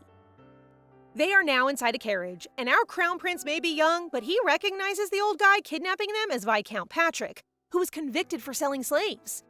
This kid will surely become a great emperor one day. The Viscount simply orders him to shut up and belittles him by claiming Simon is only half royal because of his eyes, before poisoning him to sleep. He maintains his composure and is aware that there are 5 kidnappers, possibly more, but then he begins panicking over how to save his friends and feels responsible for involving them. Suddenly, he hears someone calling him, and he is taken aback to realize that his friends are already awake. I have no doubt that this incident will deepen their friendship even more. They are then taken to a dungeon, and because they are still pretending to be asleep, the Viscount lowers his watch and chooses not to have guards for the night because the prison would be locked anyway. As soon as the bad guys leave, Simon is startled that the poison has no effect on Daphne and Ragnar, prompting him to apologize for bringing them into this problem. But he tears up when Daphne informs him that it is also their fault because he came to the temple to play with them. Well, to put his mind at ease even further, Ragnar unties himself and frees them both with ease. Daphne and Simon hurriedly examine the door, but it looks to be locked, while my sunglasses-wearing so chill boy here has another idea. Ragnar makes use of his skills to reach the top and gladly tells him that there is a way out. The prince can't believe it and is still shaking in fear, so Daphne takes his hand and promises him that they will all make it out of the area alive, causing him to finally smile and nod. A girl who set fire to a whole orphanage and a former assassin? Your besties are reliable, so you'll be all right, little prince. While on the ceiling, Daphne notices a faint glow ahead, and Ragnar is confident that following the tunnel will lead them outside. However, Simon cautions Daphne about the need to crawl out, causing Ragnar to express concern about her capacity to do so, given that her legs aren't completely healed yet. Our girl isn't a whiner, and she's willing to bear the pain in her legs rather than die there, prompting Rara to immediately hold her hand and swear to protect them. They start crawling, and to their surprise, they discover a chamber filled with torture instruments and blood everywhere. I can already smell how nasty this room smells. Daphne notices that Rara's hands are trembling, and despite his claims of being fine, Daphne remains skeptical, especially since Simon doesn't seem to be doing well either. This prompts her to think of ways to uplift their spirits, so she grabs their hands and reminds them that, according to Axelius, a masquerade is scheduled to take place in the capital towards the end of the summer. She then turns to Ragnar and begins gushing about how much fun it would be to be able to attend the festival, wear masks, and eat delicious food. So to give the two boys the motivation to keep going, they make a pact to escape and enjoy the masquerade together. They suddenly hear men shouting, indicating that the kidnappers are now aware of their disappearance. Simon then proposes that when the searching men pass by, they move to the other room and offer to carry Daphne on his back, while Rara looks for any visible men. And when they have the chance, they run as fast as they can till they see a fence, hoping it will lead them outside. However, before they can continue, they hear loud stomping and approaching voices. They panic, looking for somewhere to hide, while Daphne notices a wooden plank and thinks the space behind it is ideal for hiding. Looking through the hole, they witness Viscount Patrick's furious interrogation of his henchmen, demanding to know if they have already found them. As he begins to worry, his guest suddenly appears in front of him, leaving him stunned by his presence. He then calls his guest Bertolt, causing Daphne's eyes to widen, while Rara looks stunned but manages to confirm that the man is indeed his brother Bertolt Theobald. My goodness, I never would have guessed that our adorable cutie pie is related to that scary-looking man. The Viscount appears to be afraid of Bertolt as he attempts to speak to him. However, Bertolt has no time for his babble and dislikes the Viscount's audacity to smile at him when the children have disappeared. Viscount Patrick reassures him that they will find them right away, but Bertolt believes that he let the children escape on purpose, prompting him to remind the old man that it is part of their agreement that, in exchange for providing him with information about the Crown Prince's whereabouts, he will hand over Ragnar to him. Bertolt then leans closer to the Viscount and suspects that he has ulterior motives, like getting more money from him. So while looking at him with dead eyes, Bertolt grabs the Viscount's neck and lifts him up until he can't breathe anymore. The kids are thankfully able to remain silent, but they are absolutely horrified as they witness this. And man, it must have added to their trauma. After releasing Viscount Patrick's body, he turns to leave, expressing his frustration at not being able to ultimately eliminate his brother. Why would he kill his own little brother? His attention is then momentarily drawn to the wooden plank, so he approaches it. But right as he is about to grab it, a heated argument erupts among the kidnappers, each pointing fingers and blaming one another for the children's disappearance. Distracted, Bertolt leaves, assuming Ragnar has already escaped. The henchmen continue to fight until one of them notices the wooden board and discovers the children hiding. He then alerts his fellow henchmen to the children's presence, while Simon bravely wields his blade and orders everyone to back off. But the man merely chuckles at the thought of the young prince protecting his friends. But lurking behind Simon is Ragnar, who appears dead serious. Hearing his brother talk like that earlier must have sparked the killer instinct in him, so he demands Simon to stay back while snatching his blade from him. In just a second, Ragnar is already on the kidnapper's shoulder, and without hesitation, he stabs the dagger into the man's chest. He then urgently instructs Simon and Daphne to make their escape immediately. Simon carries Daphne on his back and starts running, but as the man struggles to deal with Rara, he begins to alarm the other henchmen. The man's size allows him to easily lift our little boy and fling him on the ground. This alarms Simon and Daphne, so they rush to Rara to check on him. However, when his sunglasses slip off, Simon can't help but flinch at the sight of his purple eyes. Poor Ragnar looks frightened and confused too, for he isn't sure what to tell the prince, while Simon takes a step back, terrified because he's never seen such reptile-like eyes before. While the two are in shock, Daphne hears footsteps, so she has no choice but to yell for the two boys to wake up and warn them of the approaching individuals. She adds that it doesn't matter if Ragnar has different eyes, he's still their friend, and she declares that even if they are both unlike everyone else, she will remain friends with them, which genuinely moved the two boys. At that very moment, an assassin appears from behind and prepares to attack, leaving Daphne with nothing to do but shut her eyes and wait for her death. However, Ragnar swiftly leaps into action, kicks the criminal in the gut, and the man collapses to the ground. Rara is incredibly powerful for his size. He then instructs Simon and Daphne to leave the rest to him, urging them to prepare for their escape. But Daphne refuses until Simon claims that they should follow Ragnar's instructions. Before the two leave, Ragnar grabs her by the arms one last time to express his gratitude for talking to him, which makes him come to his senses. And with his usual innocent smile, he beams at Daphne, promising to make sure she and Simon can escape safely. This doesn't sound right to our girl, so she asks what's going to happen to him. But Rara doesn't answer. Instead, he rushes towards the attackers and instructs Simon to look after Daphne for him. Daphne calls out to him, but he remains unwavering in his determination to confront the attackers directly. Being the Crown Prince, Simon knows his priority, so although he doesn't want to, he chooses to run and escape. When they reach the escape door, he feels that simply unlocking it would ensure their safety, but he is hesitant to open it as he starts imagining what will happen to Ragnar if they leave him alone. Our prince is done rationalizing things, so he puts Daphne down and states that he will help their friend. His friend. No, their friendship. Although Ragnar appears powerful, they both know a kid cannot fight off adults alone. She wants to say something, but Simon just kisses her on the forehead, assuring her that everything will be all right and that she has given him the courage he needs. He then suggests that she stay there because he will return safely with Ragnar, leaving her with no choice. Daphne gets frustrated by her inability to help her friends, which leads her to believe that she is more of a burden than anything else. She then blames herself, pleads to God to help her friends, and begs him to return them to her. When she hears someone approaching, she suspects that more evil guys are on their way, which causes her to worry. But to her surprise, Axel rushes to their rescue. Finally, Daddy is here!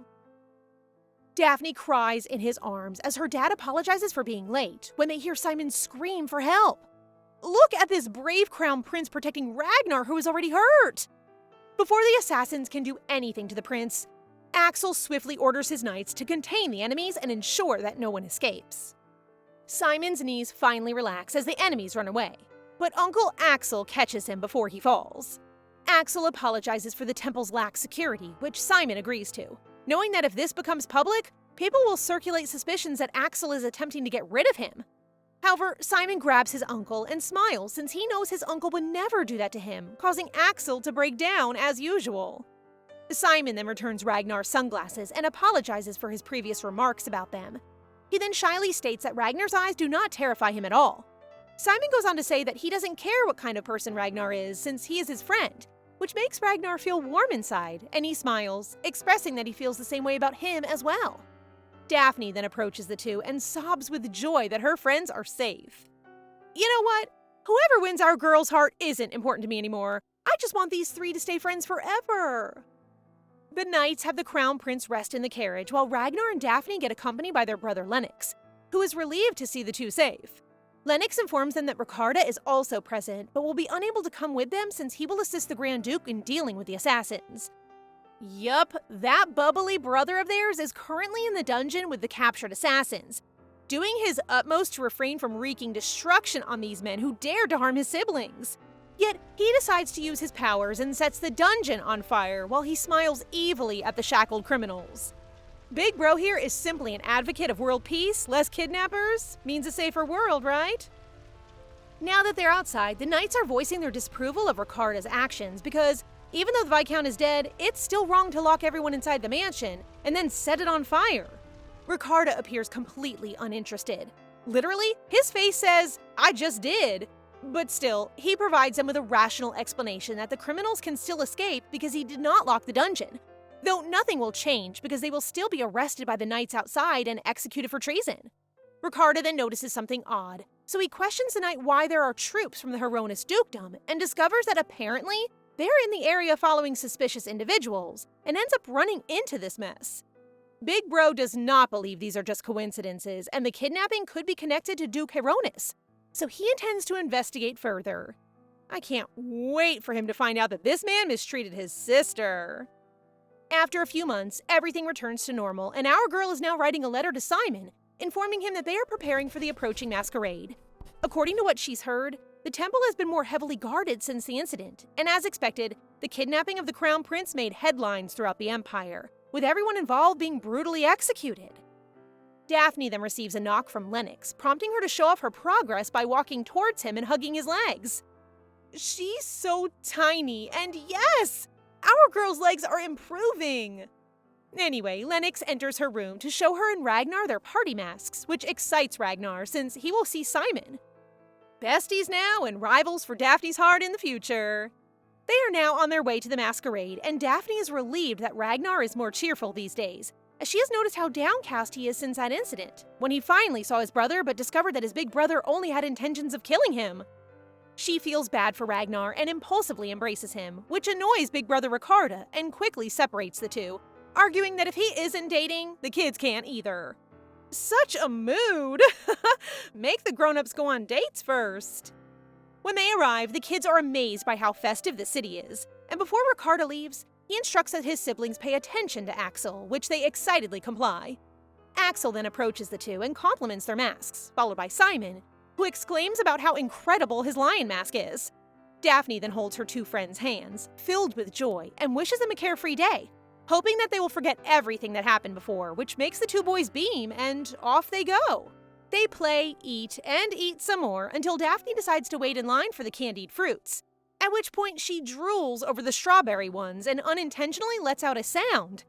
The other kids hear her and begin chatting with her while introducing themselves, so our bashful girl gets pushed to introduce herself as well. When the two boys see that she's surrounded, they go over to her, but it appears that the other kids are incredibly kind. They even invite our trio to play tag with them. As a royalty, our little prince declines and simply wants to play with Daphne and Rara, but not until our girl happily states that she wants to play but requires someone to carry her because she's still unable to run.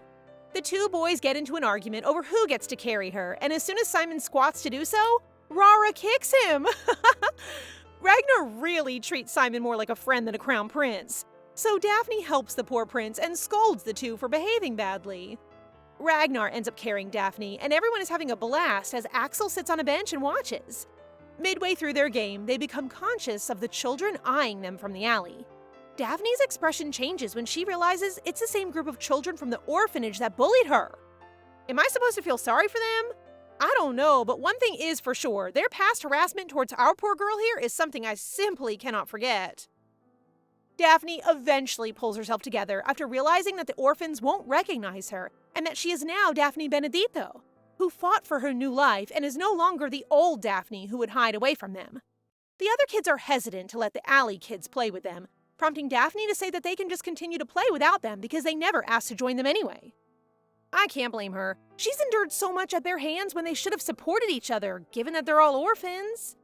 Just then, Maria, in a rabbit mask, approaches them and asks if they want to play hide and seek, which Daphne believes will be difficult. I'm not sure if her half-sister is simply being innocent or if she's trying to make fun of Daphne by telling Ragnar that he can play if only he isn't carrying someone on his back.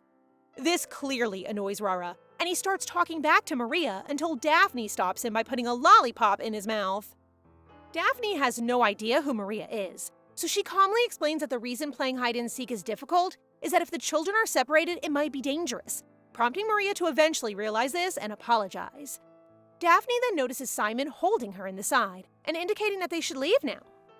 So they say goodbye to the kids and joyously walk to where Axel is, who then carries Daphne while smiling, calling herself her dad. Following that, Daphne asks Simon whether he recognized the girl in black, and while Simon isn't certain, he feels the kid is his future fiancé. Meanwhile, Maria gazes at them from a distance, sad because she wishes she could play with them. Her mother allowed her to go out because she was confident that the other kids would enjoy playing with her, but Maria believes that our trio does not like her at all. She then looks to the side and notices that the kids from the alley are still there.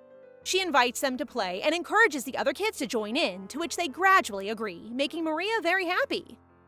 Her parents are terrible, but is she too? We will see.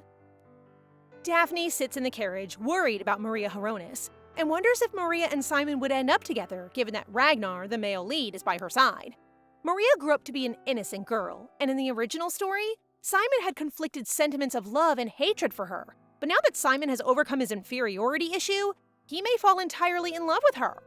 She then begins to worry about Ragnar falling for Maria, something she does not want to happen. Guys, I believe we found the winner in our girl's heart. Ragnar then grabs her hand and asks if she's okay, and based on her reactions, he suspects she's sick, which she quickly denies. Simon also wonders whether she was uncomfortable meeting Maria earlier, but she simply smiles and tells him that she's fine, and that his fiancé has nothing to do with her. Yeah, other than being her half-sister, we have nothing to do with her. The three kids are surprised to see the huge Benedito business building, and upon entering, they are astounded by the bustling scene around them. Axel immediately asks for a worker for Salvatore, who hurries over, recognizes Daphne, and quickly lifts her while introducing himself. He sets her down and informs her that they are all on their way to her mother's location, a revelation that secretly disappoints her, as she wants to explore more of the area, but finds comfort in the idea of returning. The children are filled with excitement as they eagerly gaze out the window, and they learn that they are all heading to the Grand Duke's estate. As soon as they arrive, the two boys swiftly step out of the carriage to assist Daphne. They both extend their hands towards her, leaving her feeling a bit confused. So she chooses to accept both of their help and smiles at them. Daphne is overjoyed to find Mommy near a large tree, who instantly carries her and explains that they are able to finally dig out their box of memories. She goes on to inform them that 10 years ago, on the day of the masquerade, she buried her memories, as well as those of Axelius and Salvatore. Salvatore eagerly digs into the ground and discovers the time capsule containing their memories, which they will pass down to their future selves. The exciting thing is that they have no idea what the other person has placed inside the time capsule. Everyone is astounded by the capsule's contents, and Salvatore is overjoyed to find his magically preserved blindfold, which helped him overcome his childhood insomnia. Khloe sees her dagger, which has saved her life multiple times, and thanks Axel for gifting it. While Simon grabs the broken bracelet and looks at Khloe, he explains to the kids that it was given to him by someone special while he was on a mission in a scary dungeon. Mommy is sweating and blushing. The three adults are currently engrossed in nostalgic conversations, which prompts the three kids to take a leisurely stroll. As they stroll along, the two boys enthusiastically propose to Daphne that they should also make their own time capsule. So cute. These three are practically copies of the three adults. Anyhow, I can feel a time skip happening here. Ragnar suggests that they will bury and open their time capsule in 10 years, and he is confident that they will still be together after a decade, which Daphne agrees with. They plan on placing the time capsule at Daphne's house because Ricarda's magic prohibits anyone from entering without permission, and Simon volunteers to find the capsule's box. Upon careful consideration, Daphne made the decision to compose a letter addressed to her future self and others. She is thrilled after creating her letters, and she hopes that when they read them, they'll bring back wonderful memories and happiness. Just as she's about to leave, she discovers the stamp on her drawer and recalls how the orphanage director hid it, so she decides to include it on their capsule. I am confident that stamps will be important in the future. That afternoon, while their babysitter Axel falls asleep under the tree, the three kids eagerly seize the opportunity to bury their time capsule. Ragnar swiftly indicates the location and proceeds to dig without pause. After that, they carefully put their pouches in the capsule, making a solemn pact to keep their contents a mystery until the designated time, a decade from now. Daphne then wonders if they managed to conceal it discreetly. She scans her surroundings and notices Axel gazing at her, giving her a wink as a silent assurance that he will keep their secret. Daphne gazes at the two, deciding not to inform them because they appear so innocently happy. Cuties. Time has flown by, and as Daphne and Ragnar sit on the bench outside, she realizes that it has been exactly 1 year since she arrived at the Benedito family and survived. Suddenly, she is surprised to see her mom from a distance, and Ragnar notices Axel, Lennox, and Ricarda. They both become intrigued by where everyone is headed and decide to follow them to find out. Using their umbrellas, they follow the group into the woods, but as Axel turns around, they hide in the bushes. Daphne stands up to check on them, but she can't find them, and the rain has washed away their footprints. They continue walking until she begins to feel pain in her feet, hating herself for stepping out in the rain when she expected to catch up with them quickly, which Ragnar notices, so he calls her attention and offers to carry her on his back. She hesitates at first, but as Rara insists on carrying her, she agrees and thanks him. While these two cuties are on their way, Daphne confesses how much she likes him and expresses appreciation for being her first friend. As they continue walking through the forest, they come upon a fox that appears smaller than the ones in the books. The fox remains still, leading them to believe it is weak because it cannot find enough food. Daphne then feeds it an apple, and to their delight, the fox munches on it. Before leaving, Rara places an umbrella on it and says goodbye to their new friend, Little Fox. They continue walking, but stop when they find 2 different roadways, and suddenly the little fox from earlier appears. The fox glances at them and darts ahead, seemingly leading them, prompting them to follow its lead and smile upon seeing everyone else. Their arrival catches them off guard, leaving Khloe confused about how they got there, yet everyone seems ecstatic to greet them. Lennox then notices the fox, which Daphne almost overlooks, so she approaches it carefully, patting it while Rara does the same. She then informs them that the fox guided them to their current location, and she gasps in the realization that throughout the second half of the novel, a fox consistently guided Rara through the dungeons. This could be that fox, so she asks her mother if they can bring it home, but Khloe reminds them that having an animal is a big responsibility, and they must commit to treating it like family. After the two promise to be responsible enough to care for the fox, it makes a kiki-kiki sound, prompting Daphne to name it Kiki, and they gladly welcome it to their family. Yay! A cutie, adorable baby fox gets adopted! After that, the kids notice the dragon prison, which makes them curious, prompting Khloe to explain about the legend of the dragon that sparked trouble for the Empire and was held captive in that very prison in front of them. Considering that these two are mommy's little troublemakers, she informs them that once they enter the prison, there's no way out unless the dragon gives them permission. She emphasizes that the door is open for now, but once it closes, it will trap them for all time, which makes Daphne shudder in terror. However, Rara walks closer to the prison, seemingly unaware of their voices calling for him, prompting Ricarda to rush and grab him. Despite this, he feels a sense of familiarity, as if he's seen it before, which makes Daphne concerned about his peculiar reaction. That night, Daphne had trouble sleeping since she keeps thinking about her real mother's death anniversary tomorrow. Determined to find out more, she decides to visit Khloe at her office and asks if she knows anything about her mom's burial. This surprises Khloe, but she had anticipated Daphne's question, so she explains that they found Freya's remains and cremated her. Daphne then learns that Khloe discovered unusual things about Freya's crimes and decided to do an investigation, but what surprises Daphne the most is that her real mom was actually a princess from the Oswald Empire. So, our girl has royal blood! This is omitted in the story, so Daphne has no idea, which leads her to wonder why they abused a princess so severely and why her mother never received assistance from her relatives. While Khloe tries to console her, she explains that Oswald was in the midst of a civil war, so when Freya was imprisoned, her two brothers were fighting for the throne. Still, Daphne cannot understand why the people hate Freya so much. So Khloe explains that the people of the slums began disappearing, and rumors began circulating that Freya kidnapped and used the people's blood to curse the imperial family and the new woman of Hronis. Daphne is certain that this is faulty since she remembers her mother simply longs for her husband, and the warmth she received was not from someone who would do such wicked deeds. Just then, they are astonished to see Axel arrive with a dismayed expression, still unable to believe Daphne is Freya's daughter. But before Khloe speaks to him, she asks Daphne to head back to her room, which the little girl awkwardly does. Daddy better not start acting coldly towards Daphne after this. She then goes to Ragnar's room, crying, and they settle to sleep together, with our guy here promising to keep her safe from her nightmares. Her fears immediately subside, and she realizes that Rara must be her light, so the two of them drift off with Kiki in the middle. Oh, they look so peaceful and pure. Mr. Crying Man begins to sob, feeling betrayed that after everything, Khloe lied to him and never revealed that Daphne is Freya's kid, not her own. He continues bombarding her with questions, asking whether only Lennox and Ricarda are aware of this secret, or if Khloe cannot trust him because he's a member of the imperial family and may attempt to harm Daphne.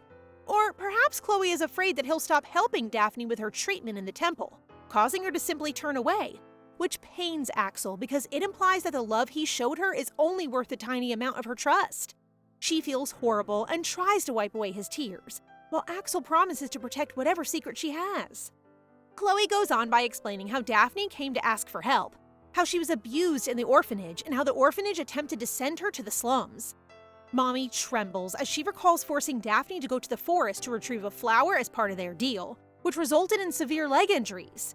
Worse, Daphne just smiled her at that time, claiming that losing her ability to walk was a small price to pay in exchange for her life. Khloe trembles because she's terrified that her innocent daughter will suffer again if the truth is revealed, and she apologizes to Axel, claiming that she trusts him but that her heart is simply too anxious, prompting her to cry while Axel hugs her.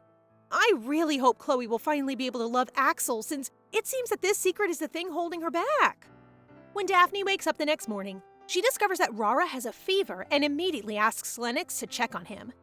Big Bro believes Ragnar has a bad cold and should rest for the day, so he will be unable to join Daphne and Simon to watch the play today. She is hesitant, but Rara gives her a gentle smile and says she should go since Simon will be waiting. Daphne is now in the carriage with Axel, and she promptly apologizes for hiding the truth from him. She begs him not to despise her mother Khloe, and if he wants, she's willing to stop seeing Simon and go to the temple completely. Axel makes it clear that Daphne did nothing wrong, and just because her real mother is a villainess does not mean she is, so he swears to protect her secret and never abandon her. Then, Axel gives her his trademark smile and reminds her that he still wants to be her dad, which makes our little girl feel all warm and fuzzy inside. First of all, her real mom is not a villain, and I hope she can clear her mother's name. Second, thank you, Axel, for loving our girl. Simon smiles and greets Daphne as soon as they arrive, although he is somewhat bummed that Ragnar is not present. I love how Simon doesn't see Ragnar's absence as an opportunity to solo Daphne, and how these three are simply enjoying their friendship. As the performance is ready to begin, they hear a ruckus among the paladins. The Crown Prince proposes that Axel investigate the disturbance to make sure it won't become a bigger scandal, and Axel agrees, so he leaves the two to enjoy the play alone. Both kids take their seats as the play begins. However, it appears that the drama is about Daphne's parents. They portray a couple in love and a jealous lady who interfered with their relationship and used all kinds of tactics to separate them, even if it resulted in the deaths of many. In the end, the villainess suffers a painful death in a tower, while the main characters enjoy a happily ever after. After the show, Simon comments on how terrible the play was, and he is startled to find Daphne trembling and feeling sick. The show causes her to relive her traumas, and she is now anxious that someone might recognize her, making it harder for her to breathe. The most frustrating thing about today is, her wicked father approaches them to greet the Crown Prince. But that's not all. His second wife, Eunice, who is aware that Hronis was married to Freya but chose to go all out with him regardless, also shows up. To rub salt in our girl's wounds, Maria arrives and embraces Hronis for his wonderful play. Simon's brow furrows when he learns that the Duke organized the show, which he finds unsettling. And this little prince even remarks that revealing the noble family's scandals to the world is never okay. Maria then interjects, stating that her father created the play specifically for her mother, and that her father fell in love with her mother first, which the Duke confirms. The Duke's words about love disgust the prince, so he breaks them and reveals that he is a child with his ex-wife. But the Duke flatly rejects this and clarifies that the child is only Freya's, the villainess's daughter. Simon dislikes the way the Duke says it, so he reminds him that Freya may be a villainess, but she was once his wife. Simon then expresses the opinion that if the Duke sent his daughter to Freya's homeland, the poor kid would not have to die tragically in the orphanage. Wow. The fact that he is unaware of the play's involvement with Daphne and is simply criticizing the Duke's actions based on his own beliefs makes me love this child even more. Daphne finally speaks out, asking the Duke how he feels if the villainess's daughter is still alive, which causes the Duke to give a disgusted grimace and admit that just thinking about it irks him. She couldn't stand hearing that, so she sprints away and stumbles on the street, just as a carriage is about to hit her. Thankfully, Axel arrives just in time to save her, but she's still horrified that she almost died today, reminding her of a book she once read that stated that no one can avoid death. She trembles when she realizes that despite having defied death in the novel, death is still following her. The next thing she knows, she's at home in her bed, feverish, with her mother beside her, taking care of her. Daphne immediately begins looking for Rara and rushes to his room, but she finds no one in his bed. She looks around and sees Rara in the corner acting strangely, who suddenly yells and begs her to leave.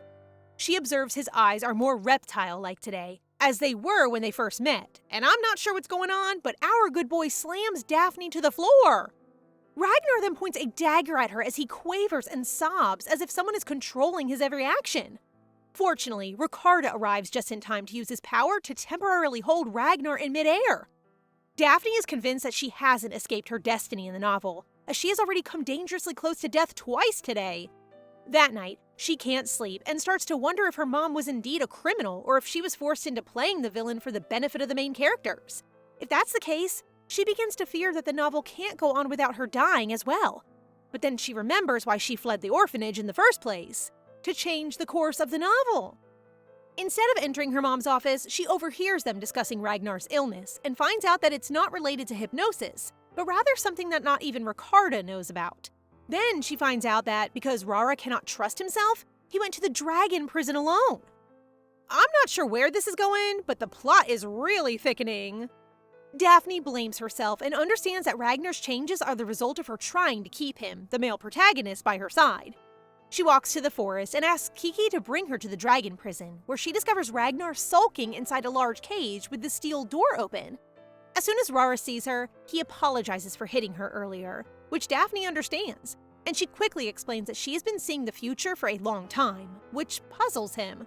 Still, she continues, claiming that in the future she saw, she was already dead, but she decided to rebel against destiny and go to Khloe, where her survival is certain. She then reveals that he is supposed to be Khloe's original heir, and that he will eventually fall in love with a girl and live happily. She knows Ragnar will find this difficult to understand, but she informs him that the future is something she read in a book, and that in order to completely escape the story, she should not become involved with the characters, which means she should no longer keep him by her side because he may kill her one day. Ragnar refuses to believe what she just said because in his heart, he could never hurt her, so he begs her to stop, forcing Daphne to scream that she wants to live and cry that she doesn't want to be anxious about dying anymore. Rara, our little sunshine, senses that Daphne is in a lot of pain, so he wants to know what he can do to comfort her and considers whether locking the dragon prison door will help. He figures that if he disappears, she'll find happiness, so he smiles at her, tells her to stop crying, and wipes away her tears before closing the door. As Daphne stands there in confusion over what just happened, she yells out Rara's name, but nobody responds, and the prison is completely dark. She is in complete panic over what she has done and runs to get help. The next morning, she wakes up in her bed, and recalling the night before makes her almost puke. She begins to panic, but her mother calms her down and suggests that they all go to Ragnar with Lennox. However, when they arrive, the dragon prison vanished, and all that remained were blood marks on the ground. After the door shut, Ragnar knew there was no getting out. He was practically willing to die for her, and now she realizes that she had pushed her friend to death for her own survival. Tears stream down Daphne's face as she admits her mistakes and says she wishes she hadn't tried to alter the storyline. Otherwise, Ragnar wouldn't have done what he did. He is alive, right? A time skip? Hopefully Daphne will be able to apologize. They're back in the mansion, and Axel checks on Khloe, who announces that they'll be leaving the Clements Empire. Daphne was unconscious for a week, and when she wakes up, Khloe offers they leave the kingdom and travel the world because she knows Daphne is unhappy here. Before agreeing to this plan, Daphne asks Khloe to finish her story about her parents, and she learns that during the investigation, they discovered dead bodies and traces of a curse in Duke Hronis' basement, but there was no real proof that Freya was responsible, yet the trial focused on her. Daphne feels that the Duke is the one who fabricated the false charge, so she wants to clear her actual mother's identity. After what happened to Ragnar, she now welcomes death because her new goal is to protect the people she cares about. So she chooses to become stronger and requests that Khloe accompany her to the Oswald Empire. The following day, Simon receives the news about his best friend, Rara's death. He is about to visit Daphne when Axel tells him that the Benedito family left the kingdom yesterday. Simon collapses onto the couch, recalling the striking resemblance between Duke Hronis and Daphne's eyes. Given that the Duke is the only noble in their empire with golden eyes and that the child in the orphanage may have survived the fire, Simon becomes convinced that Daphne is Freya and Hronis' daughter. How can this kid be so smart? Axel then informs Simon that Daphne chose to leave quietly to avoid obstructing his path as the crown prince, a revelation that deeply pains Simon. Ragnar is no longer around, so he is the only one capable of protecting Daphne, and recalling her face makes him realize that his affections for her go beyond friendship. He wants to give Daphne reason to trust him, so he declares frankly during the meeting with his family and the Hronis that he has no intention of getting engaged to Maria. Thank you, Prince, and I have faith that Rara is still alive, yet it breaks my heart that our trio will not end up growing up together. Simon frankly states that if the Imperial family needs gold eyes, he knows a girl with more dazzling eyes than Maria, making Duke Hronis feel insulted and leave. Meanwhile, out in a forest, a resting blue dragon notices a disturbance and hastily transforms into human form to investigate. Guess who he found? It's Ragnar! And yes, he's alive. And yes, he's a baby dragon experiencing a second awakening. Pretty wild, right? When Ragnar wakes up, Joseph, the blue dragon, is the first to greet him, and he straight up tells our boy that he is a dragon, as proven by his purple vertical slit pupils. Ragnar is even more surprised when he sees how his body has already changed into a teenager, leading the dragon to explain that he has been sleeping for 3 years, and that despite his physical growth, he is still considered a child by dragon standards. So Joseph offers to be his guardian. However, Ragnar has no time for this because he needs to find Daphne right away. He describes her as someone precious with whom he wishes to spend his life, prompting Joseph to realize that Daphne is Ragnar's companion. He notes that, unlike dragons, humans have shorter lifespans. Nevertheless, if they form a companionship bond with a dragon, they will live the same lifespan as their dragon companion. Intrigued, Ragnar wants to learn more about the companionship bond, but his master warns him that it will take time for him to understand it, which he accepts politely.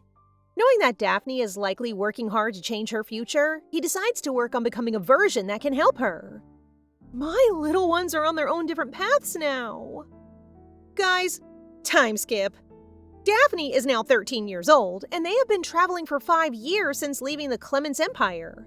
While traveling across several kingdoms, they assisted their mother in expanding her specialty product business, while our girl sought therapy for her legs and temples, and she is now recovered. Simon has been sending Daphne letters, but she is too terrified and guilty to open them. Still, she knows she can't avoid it for long because she'll be returning to the Clements Empire as the story's second half approaches. Based on Daphne's memories of the second half, Maria will enter Oswald's academy and explore dungeons, but first she will rescue someone from a coliseum who will become her knight, and that is exactly where Daphne is right now. Daphne plans to gain the knight's support and then enroll at the Oswald Academy to broaden her knowledge and skills. Daphne and Ricarda check out the Coliseum, where she spots a red-haired girl effortlessly defeating a big guy, making her believe it's the knight from the book.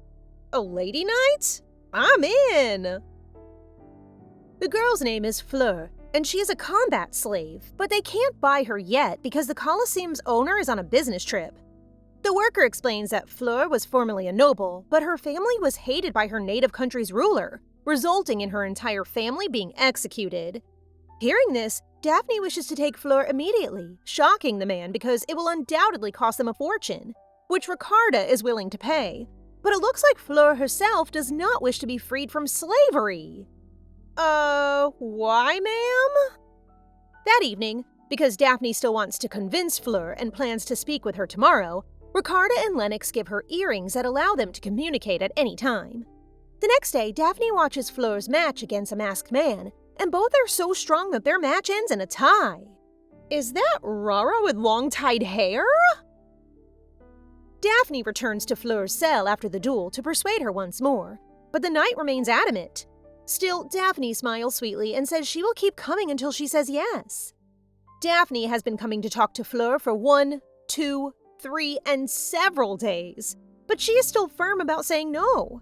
Daphne has noted that Fleur only uses the hilt of her sword when fighting, and based on what she has heard, she used to be a knight, so it seems reasonable that she would not want to harm people for no cause. A knight only draws their sword to protect their master, and Daphne admires Fleur's adherence to this principle. So she vows that if she becomes her knight, she will not fight needless fights and will only protect her. This eventually triggers Fleur to warm up and request some time to ponder, which Daphne accepts. When Daphne exits the Coliseum, she runs into the masked man, and to her amazement, Kiki flops into his arms. Since the fox refuses to leave him, the masked man offers to walk Daphne to her hotel. He then asks if he can become a guard for the Beneditos, but she instantly rejects him because she doesn't trust someone who hides his face, prompting him to remove it, and yup, it's totally Rara! Even Daphne thinks he looks just like Ragnar. But when she finds out his name is Nars and that he's 17, her mood takes a bit of a dip. When Khloe arrives, she even mentions that Nars resembles Ragnar. And how can that be when they all believe Ragnar is gone, right? Another day means another chance to meet Fleur, but it appears she has returned to the I can't leave this place mindset. Daphne is patient, asking why she does not want to join her. But Fleur becomes irritated and shouts that she should simply stop. As a result, Daphne, with a sad expression, says she will return one final time tomorrow, and if Fleur feels the same way, she will give up for good. After Daphne leaves, a man named Kess, who is in the same cell as Fleur, begins coughing severely. He wants her to leave because he doesn't have much time left, but she opposes it because, although others ridiculed her for being a slave, he trained her and is now more of a mentor to her. Thus, she wants to stay by his side. Suddenly, Emile, the owner of the Coliseum, arrives and drops the bomb that Kess has to get back to the arena. This totally sets Fleur off, and she's ready to step in for him. But it turns out that's not happening because it's going to be her versus Kess in the match. Worse, if neither of them loses their life, the match will not stop. Fleur is furious with herself for pushing Daphne away when she should have just been honest. Maybe if she had, Daphne could have actually helped them out of this mess. To her surprise, Daphne appears, prompting Kess to urgently request that she take Fleur out of the Coliseum immediately. But boom! Our girl is smacked in the head! When she wakes up, she is already inside the cell, and Emil looks at her as if she were an expensive item that he could sell. Emil leaves to organize an auction, prompting Fleur to apologize to Daphne. But our girl is unbothered because she already planned to meet with her brothers at 11 p.m. at the main door. She then smiles innocently as she aims to turn the Colosseum upside down, leaving Fleur with no other choice but to leave. While waiting for the time, Daphne listens to their story, and after hearing everything, she promises to take not only Fleur, but also Kes. It's almost time, so Daphne uses a potion to disable the lock and a sleeping potion on the guards. But her brothers are still not at the gate, which appears to be controlled by a magical item.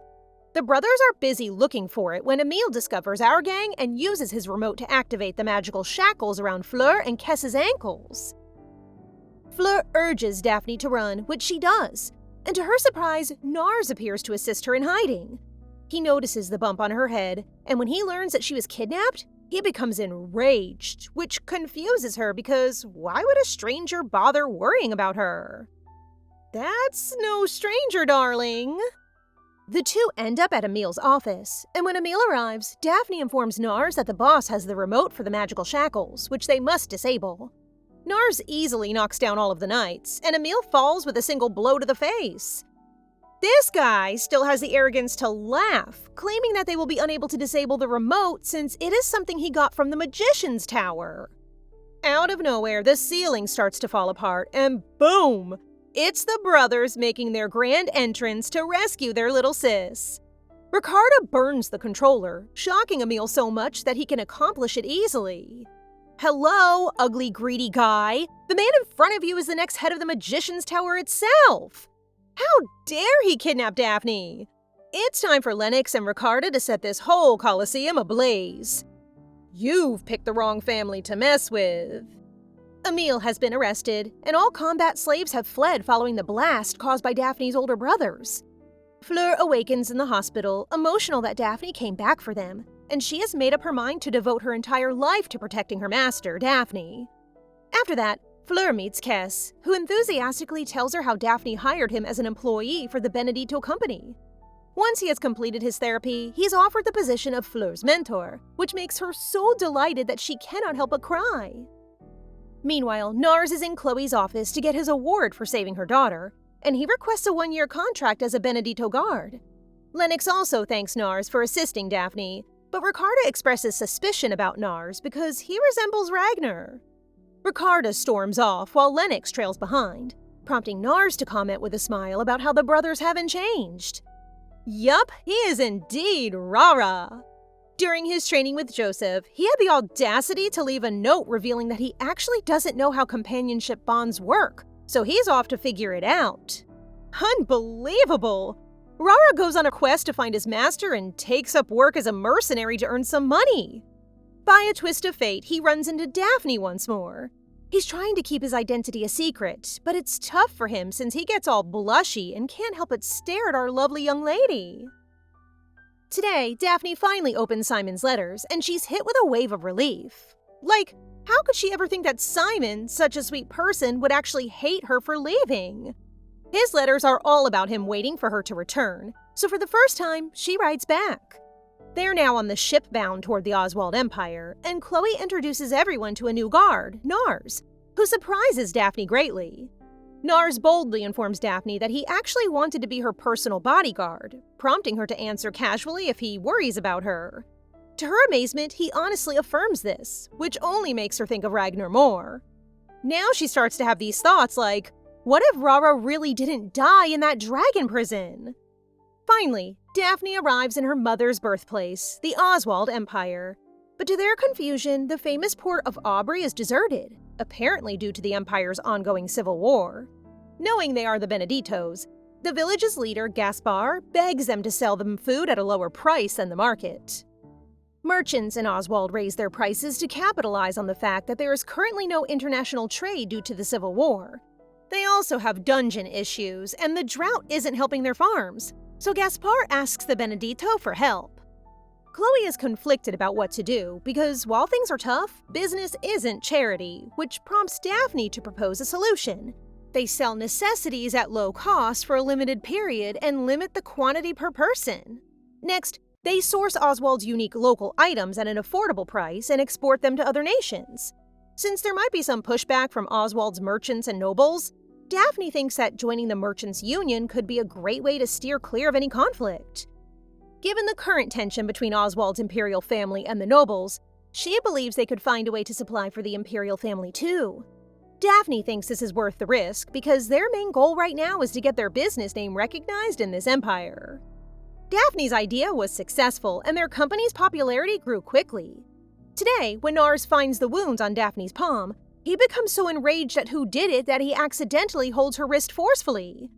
He swiftly lets go when she responds negatively, and after she explains that she received it while practicing archery, she orders him to leave.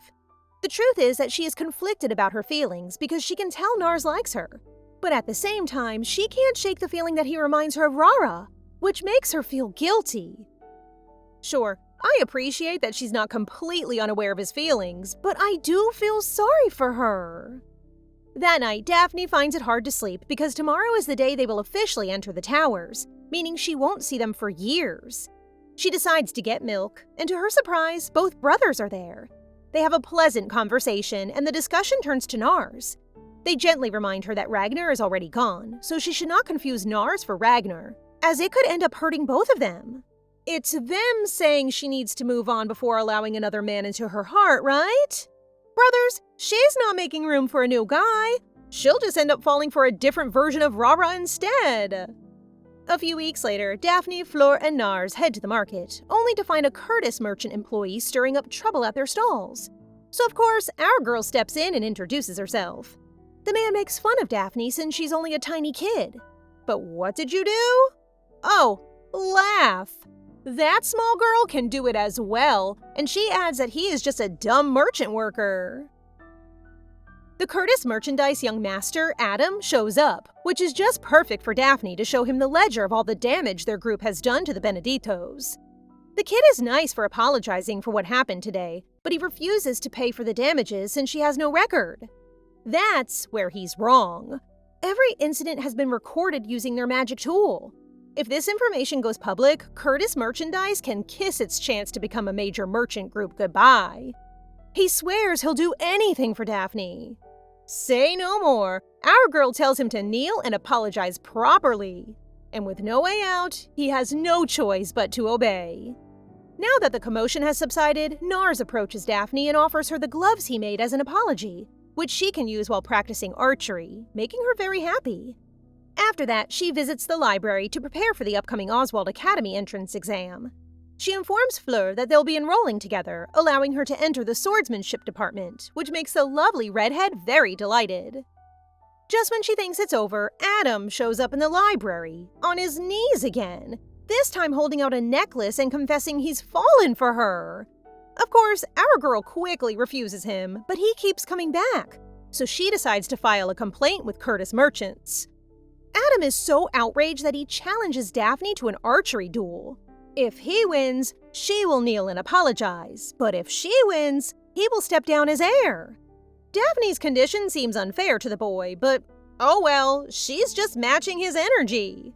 Daphne spends her mornings managing business and her afternoons studying for the entrance exam, so she has no choice but to sacrifice sleep to practice archery in the evening. Nars agrees to help her with archery, but she can't help but be distracted by his lovely scent. Thank goodness she has regained her focus, and she manages to score 8 points. Not bad, but I don't think that's enough, darling.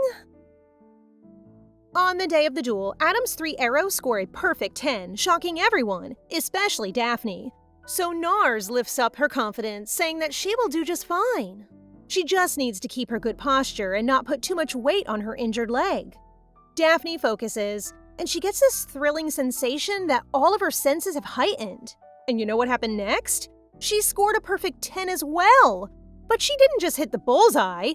She made the arrows split in half. Do you understand how insane that is? Is she a dragon or something too? As promised, Adam surrendered his position as heir, and the younger brother, who is the new successor, now has a positive business relationship with Daphne. She suddenly remembers how Nars knew about her injured leg, although she had never told him about it. Yet she quickly dismisses her thoughts. The Benedito's business group has been promoted to the status of a big merchant class, so they have a grand banquet with Simon and Axel in attendance. Mr. Crying Man returns with his waterfall tears as the reunited friends go outside to talk. Simon is the first to speak, asserting that he does not care whose daughter she is, even if she is the daughter of a traitor, because to him, she is simply his cherished first friend. Their eyes are both sore from crying their hearts out, and Daphne finally musters the strength to tell Simon what happened to Ragnar. Simon does not blame her for anything. Rather, he blames himself for not being there for his friends. But what has been done is done, and he now swears to protect her in Ragnar's place. They are suddenly cut off when Nars appears, and Simon quickly misidentifies him as Ragnar, prompting Daphne to explain all that bodyguard stuff to him. After days of staying with the Beneditos, Simon is convinced that Nars is Ragnar since their personalities are so similar. And the way Nars is acting all jelly and putting himself between him and Daphne further adds to his suspicion. That being said, Simon has a good idea to get Nars to expose himself. Simon has been showering Daphne with gifts, and today they are leaving in matching outfits, which is making Nars angry at the corner. It's been days, and all they've gotten is Nars's fierce glares, which is too slow for progress because Simon needs to return to Clement soon. They discuss Simon's refusal to get engaged to Maria, which relieves Daphne, as this implies that he's okay marrying someone without golden eyes, which causes him to laugh and call himself a dummy. Only now did he come to a realization. The golden eyes he once obsessed over no longer mattered. What he truly wanted was simple, for the person he liked to remain by his side. Liked. Past tense. Did that mean his feelings had already faded? That night, Kiki appears in Daphne's room to deliver a note from Nars about meeting tomorrow, as he wishes to tell her something. This makes her quite delighted, since she believes he will finally reveal his identity. Nars arrives early at the meeting spot, and the reason he is unable to reveal himself is that no matter what he says, he can only speak words of denial, so he begins to wonder whether this is Joseph's doing. However, he is willing to do whatever it takes to disclose himself, including writing it down for Daphne when Joseph appears unexpectedly. Joseph confirms that he did indeed put a restriction on Ragnar, requiring him to hide his true identity because there's someone out there who cursed him with dragon's blood. That's why Joseph embarked on a journey across the land to uncover Ragnar's origins, and he's fortunate to meet another dragon in Oswald, who revealed information about Ragnar's family. Joseph discovered that Ragnar's father adored his children, leading him to believe that Ragnar wouldn't be cursed by him. However, Ragnar has one half-brother, Bertolt, who is half human and half dragon, leading Joseph to believe that he might be responsible for murdering Ragnar's father and cursing Ragnar. Joseph plans on finding Bertolt to confirm his theory when, out of nowhere, Ragnar collapses on the floor due to a crazy headache. Afterwards, Simon and Daphne discover that Nars's godfather arrived and took him away, leaving them both puzzled about why he left so suddenly after requesting to meet with them. Yikes, this is definitely going to cause misunderstandings. 5 years later, our girl has grown into a lovely lady who now serves as vice president of their school student council. The president, Lexius Glenn, dislikes Daphne since Benedito's replaced his family as the Imperial Palace's supplier. Maria Hronis, an exchange student, arrives at the academy today and is excited to meet Daphne Benedito, the half-sisters. Maria shyly mentions to Daphne that she has someone she wants to introduce her to, and to her surprise, it is Nars greeting her warmly. However, our girl greets him coldly and excuses herself. What can you expect? Of course! She is upset with him for acting as if he hadn't left without saying a word years ago. Later that day, Daphne spots Maria with a group of girls and decides to walk by quietly. However, Maria calls out to her. Daphne then learns that they are discussing dungeons, and Maria boldly asks if she could join them since she wants to explore. Daphne points out that Oswald's dungeon causes a lot of trouble and suffering for the people of the Empire. Even the strongest knights in the Empire struggle to defeat them, which is why the Empire requests the help of the Academy students.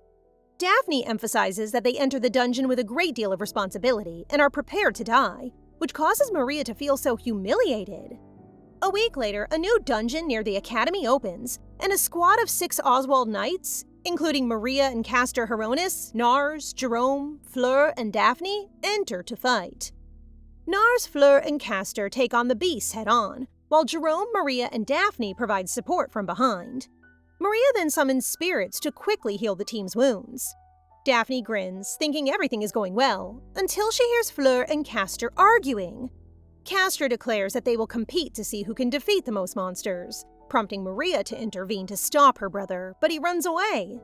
Daphne panics and they split up to find Castor. As they proceed, Daphne's group sees Castor confronting a high-level monster, prompting Maria to run in. Suddenly, Daphne feels her leg injury throbbing just as the floor beneath her cracks, sending her falling downward.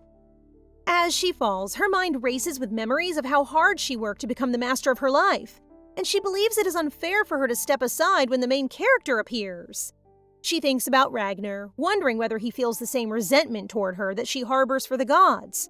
But to her surprise, he appears, embraces her gently, and reveals that he has never felt any resentment toward her at all. Finally, the revelation! Daphne doesn't mind if this is a dream. She simply wants to say something she's been longing to tell him when they meet again. An apology.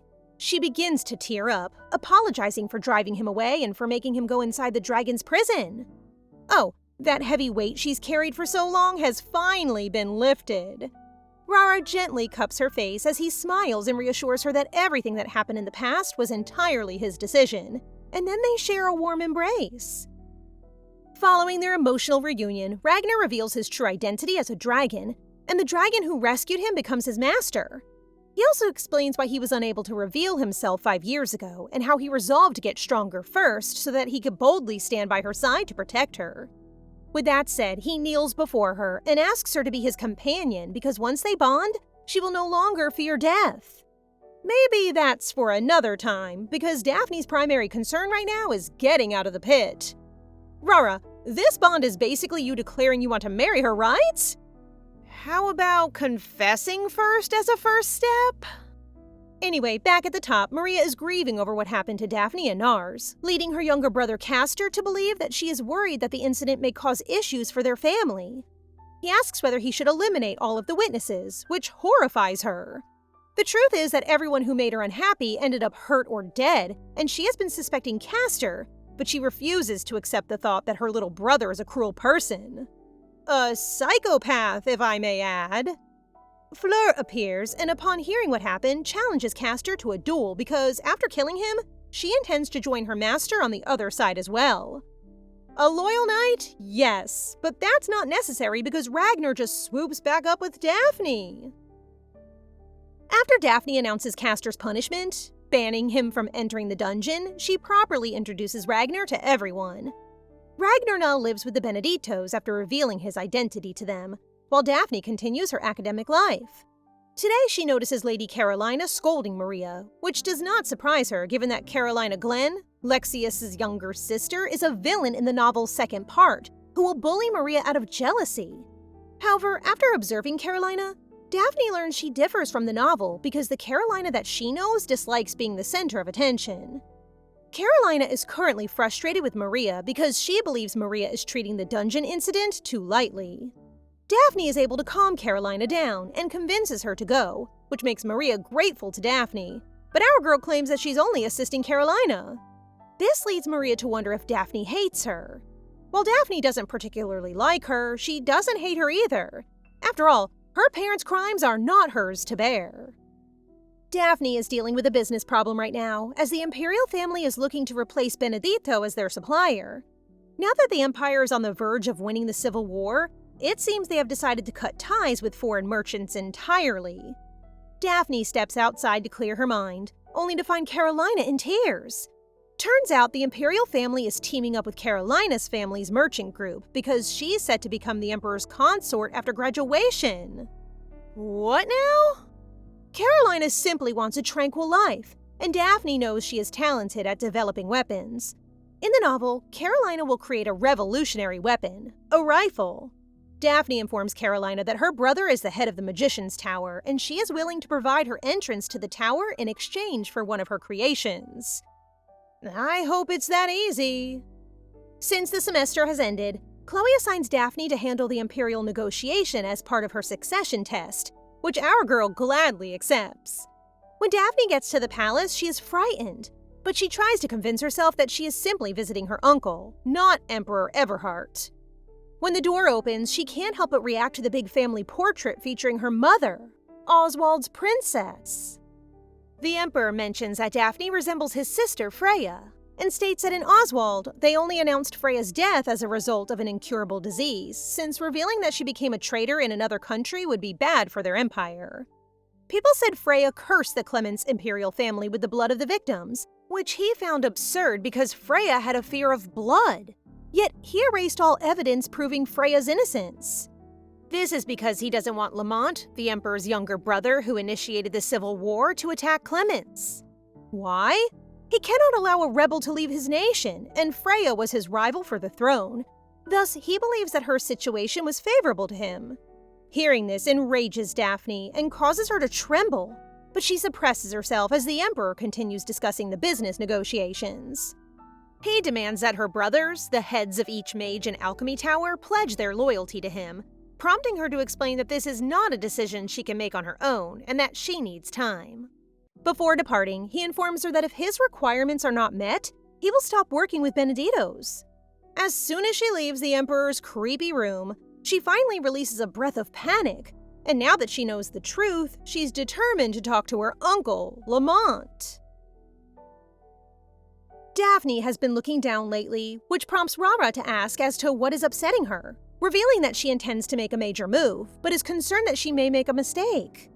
Our boy here really knows how to make her feel better, so Daphne decides to inform him about her plans. They traveled to a little settlement near Stacia Mountain, where Lamont is now hiding, and when he sees Daphne's face, he immediately wonders who her mother is.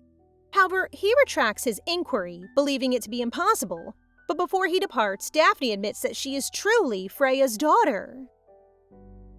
Daphne tells him the truth about how her mother died after being accused of treason, how she gave birth to her in a tower cell, and how people celebrated her death.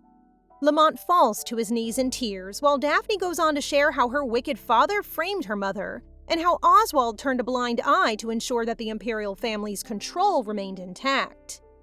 After telling the whole story, Daphne introduces herself again as Daphne Benedito, the Oswald imperial family's sole supplier, but if Lamont expresses his wish to become emperor, she will gladly assist him.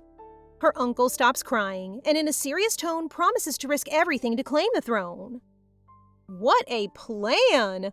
The thirst for revenge runs so deep that she's even willing to take part in a coup d'etat.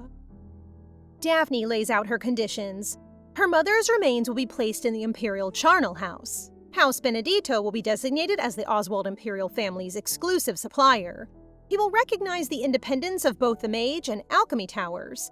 And finally, she wants Emperor Everhart dead. Lamont agrees, and they use a magical orb to seal the contract. Now that is resolved, their next issue is a lack of noble family support, prompting Daphne to consider House Glen, which has been devoted to the Emperor since before he ascended to the throne. Daphne then informs her brothers of her intention to lead a rebellion, which obviously shocks them, but she explains how the Emperor mentions Freya to her as if he suspects her identity. She is certain that once he has eliminated the rebels, he will target her next, which means he will also target House Benedito. Rara confidently assures them that he will protect Daphne no matter what, so in the end, Lennox and Ricarda place their trust in whatever Daphne has planned. Today, Daphne finds out that Lexius has taken on the title of Duke and is now managing a unit of troops to go after the rebels. Lexius furiously meets with Daphne because it was she who mentioned him to the Emperor, which now leads to him going to war. Well, she did mention his skills, but she never imagined it would end up this way. At least he became the Duke, right? She hands him a ring, which is actually a teleportation tool he can use in an emergency. She genuinely hopes he comes back alive, not because she cares for him, but because if he dies, Carolina would be in serious danger. The next day, Carolina pays a visit to Daphne, and it appears that they had planned to make Lexius the Duke so that Carolina could be free to go to the Alchemy Tower. This is a dream come true for Carolina, but she is curious about Daphne's ultimate goal. Before revealing it, they make a contract that if Carolina shares her secret, she will never be able to talk again. When she accepts, Daphne says that she supports the rebellion to overthrow the cruel emperor. They then hear a bang outside, and Daphne investigates, only to discover that Maria has heard everything. Since that day, Daphne has detained Maria, although I don't think this girl dislikes being locked in the same house as Daphne. Our girl believes Maria can simply escape with the help of her spirits, but Maria enjoys the cuisine and the people, and even wishes to live in the Benedito estate forever. She then admits that she has never felt free and that she feels trapped in a life where she is pressured to be loved, so everything that is happening now excites her, and she offers to help Daphne with her plan. I truly hope Maria is a nice person. Today, Daphne wishes to use her fourth wish after 5 years, which intrigues Khloe. But before she shares what it is, Daphne tells her mother about how horrible the Emperor is, and how she believes Lamont is a good investment for them, which prompts Khloe to realize that Daphne has decided to help the uprising. That being said, Daphne's fourth request is for Khloe to prioritize the company over her if something goes wrong, which makes Mommy cry and disagree with her. Daphne receives a call from Lamont, informing her that they saw Imperial troops approaching the base and ambushed them, but the head of the unit has escaped, which makes her suspect that it's Lexius who got away using the ring. Lexius Glenn is likely to have been fatally injured, and if news spreads that he abandoned his men, he will undoubtedly be suspected of being a traitor. Daphne wants to take advantage of this chance to draw House Glenn to their side, so she goes to their estate with Rara and Maria, hoping that her healing power may come in handy. Lexius is in serious condition, as Daphne feared, but Maria appears to be a capable healer, as she is able to treat his external injuries, causing him to eventually awaken. When he discovers that Daphne is working with the rebels, he orders Carolina to have her friend leave immediately. However, being loyal to the Emperor will no longer protect them, as Carolina informs him that the Emperor is now aware of his escape from the war. Daphne scares him even more, claiming that if the Emperor discovers that he escaped using a rebel's tool, he will not spare any of the Glenn family members. Daphne advises that he support Lamont instead, which makes him laugh because he can't even move his legs due to an injury. This prompts her to relate that she too couldn't walk when she was 7, but recovered thanks to her determination. Nevertheless, even if he doesn't, she hopes he will continue living, since as long as he has the will, she will help him on the condition that he give Carolina her independence. Once he agrees, our meticulous girl ensures they make a contract. Daphne and her trust issues. She now has the support of House Glenn, and her next mission is to visit Marchioness Dimitri. Daphne had heard that the Marchioness is Freya's close friend, so she asks as to how her friend died, causing the Marchioness to respond that it was due to illness. Daphne disputes it, since as the owner of a newspaper company, she is certain that the Marchioness heard news from other nations, which makes her feel terrible and claims that Freya was wrongly imprisoned.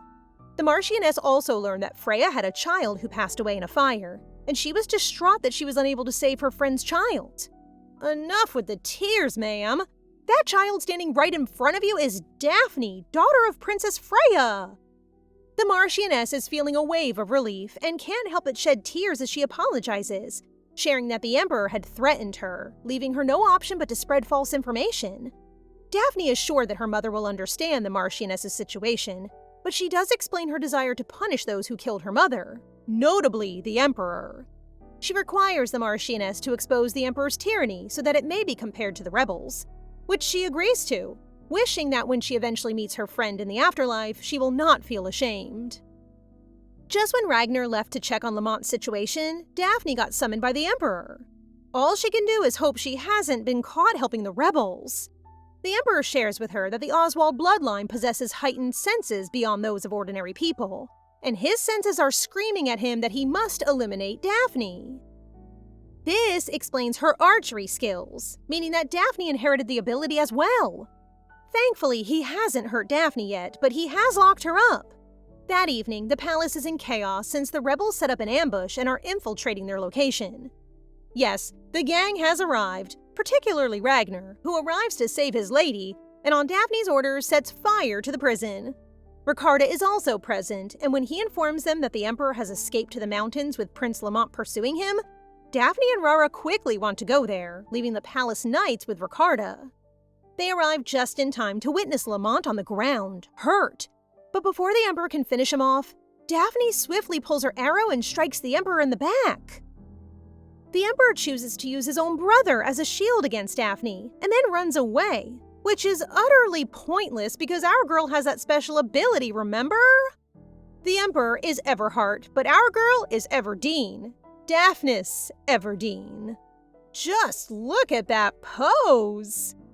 She hunts him down, hitting the back of his neck.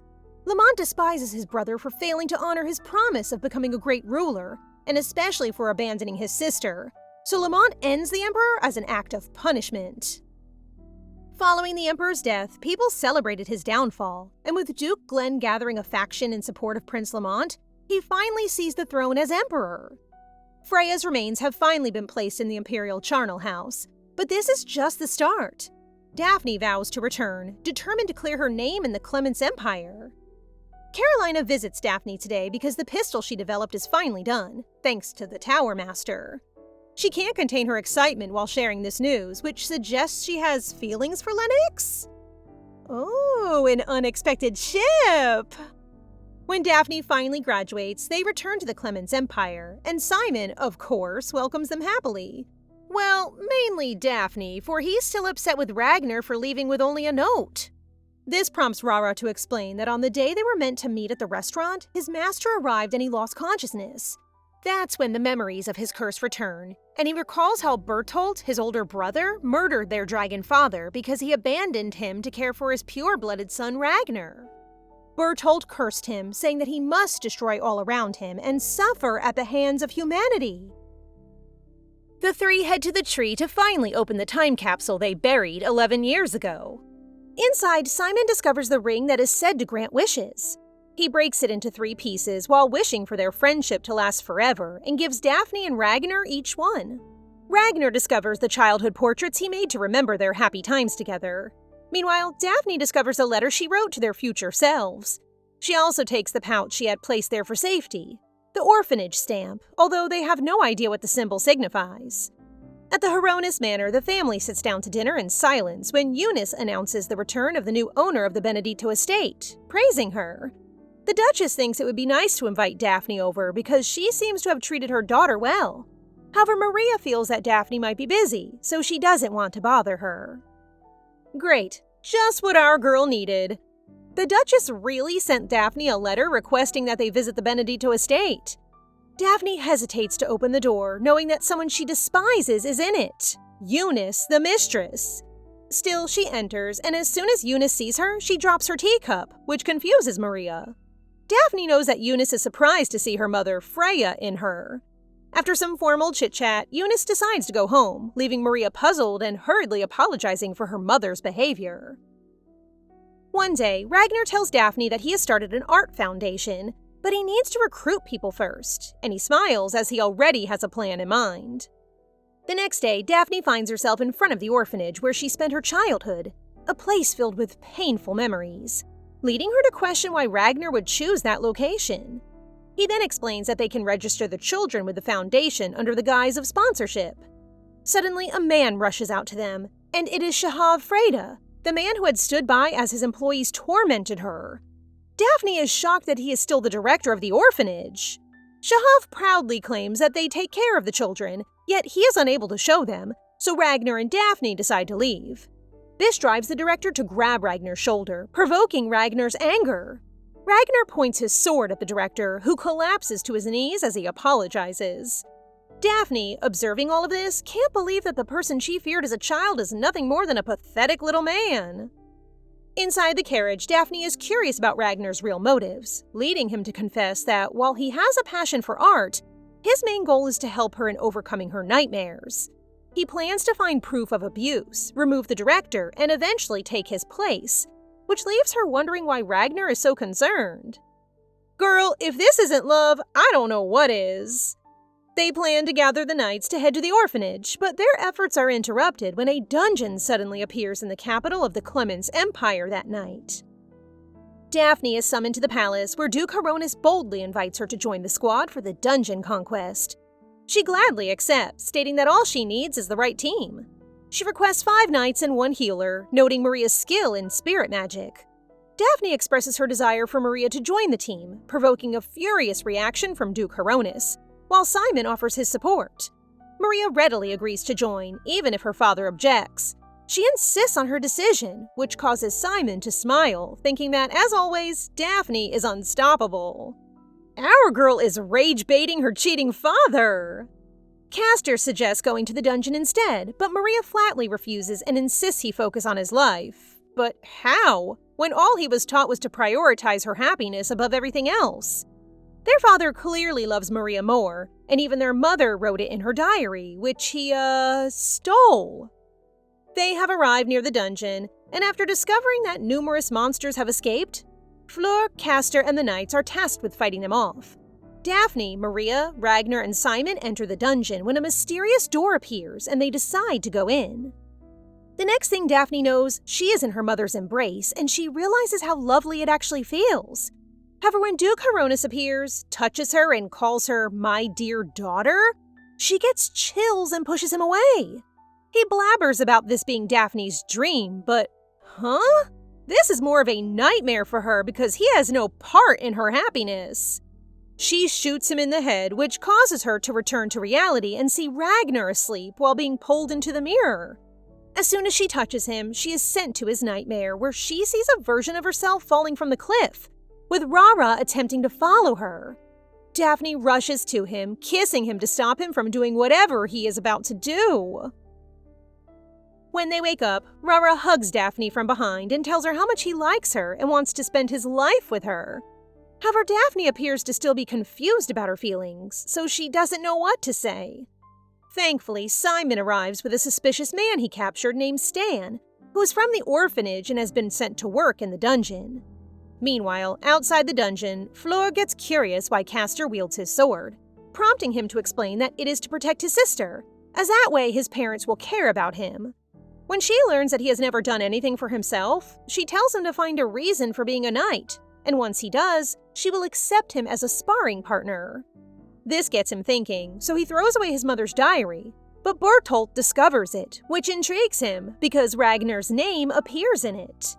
Finally, the two get the chance to talk again, and Daphne realizes that she can't imagine a life without Ragnar.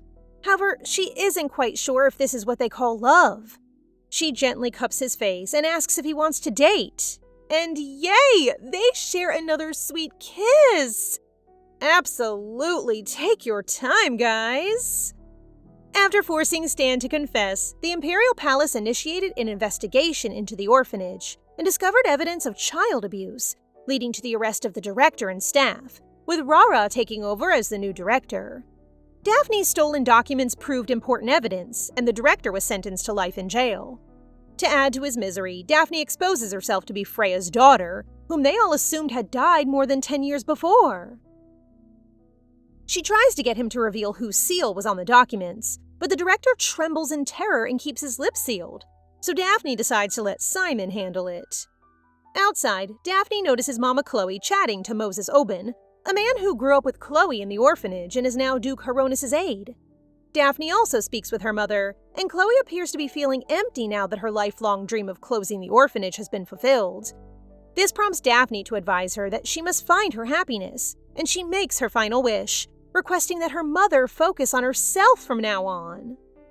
That same evening, Axel proposed to Khloe, and guess what? She said yes at last! After all those years of waiting, they're finally officially married, and everyone they love is celebrating their love. Moses introduces Bertolt to Duchess Eunice, showing her the lost diary.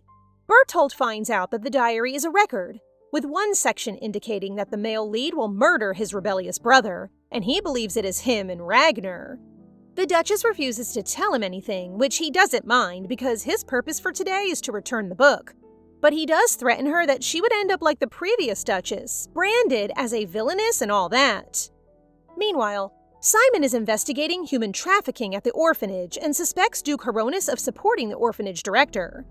He merely needs to figure out whose stamp was used on the documents when he looks horrified at what's under the desk. The Empire's having troubles again because murders are taking place in the slums, as they have in the past, and people blame Freya and her spiteful spirit. Freya is gone, but their little minds believe she is doing all of this, like, what the helly? Simon expresses his apologies to Daphne for the slander, but our girl is determined to seize this opportunity to clear her mother's name. The deaths have reached the Duchess, and she fears Bertolt is attempting to frame her, but she believes she can change this by writing in the diary. The truth is that Eunice is the author of the novel she is currently in, and after being transmigrated, she has been granted one chance to change the story, which she intends to use now. She wants Daphne to take the fall, leading the people to believe that Daphne is possessed by the villainess's soul. Fleur and Daphne go to the slums one evening to capture the murderer themselves, and they come across a levitating man attempting to assassinate Stan. Bertolt is the one flying, and he is annoyed that he has been caught, but it appears that he is working with someone, and it is Moses who hits Daphne in the head. Fortunately, nothing else happens, and she simply informs Simon and Ragnar that she collapsed due to stress from the rumors. Simon begins to cry out of shame as he feels the imperial family plays a part in her mother's death. The document seal? He saw that exact design in the palace.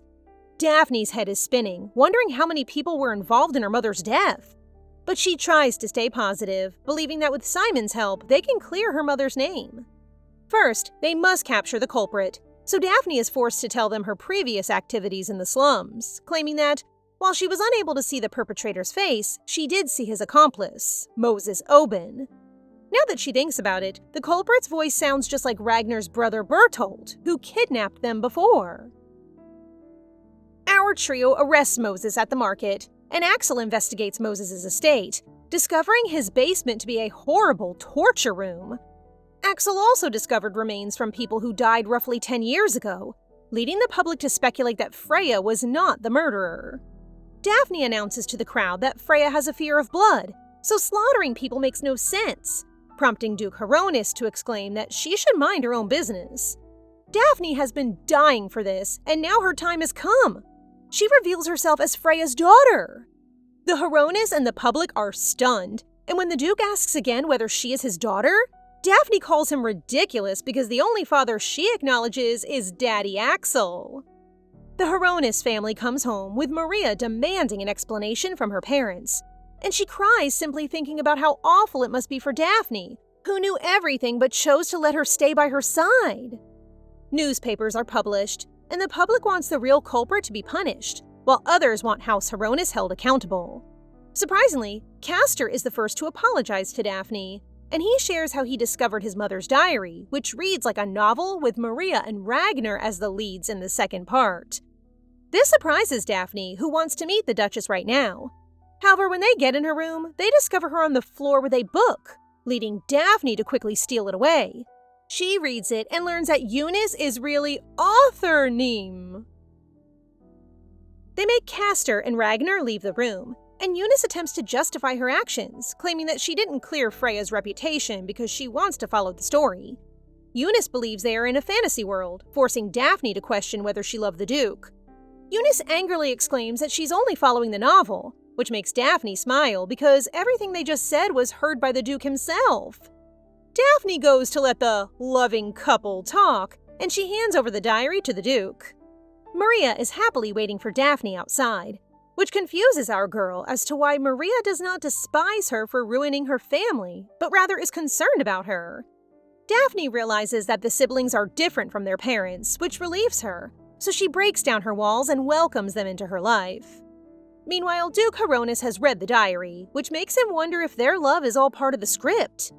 He then visits Moses in prison, and it appears that the Duke isn't totally responsible for the killings, but it doesn't make him innocent because he covered up all of Moses' misdeeds to drive Freya away.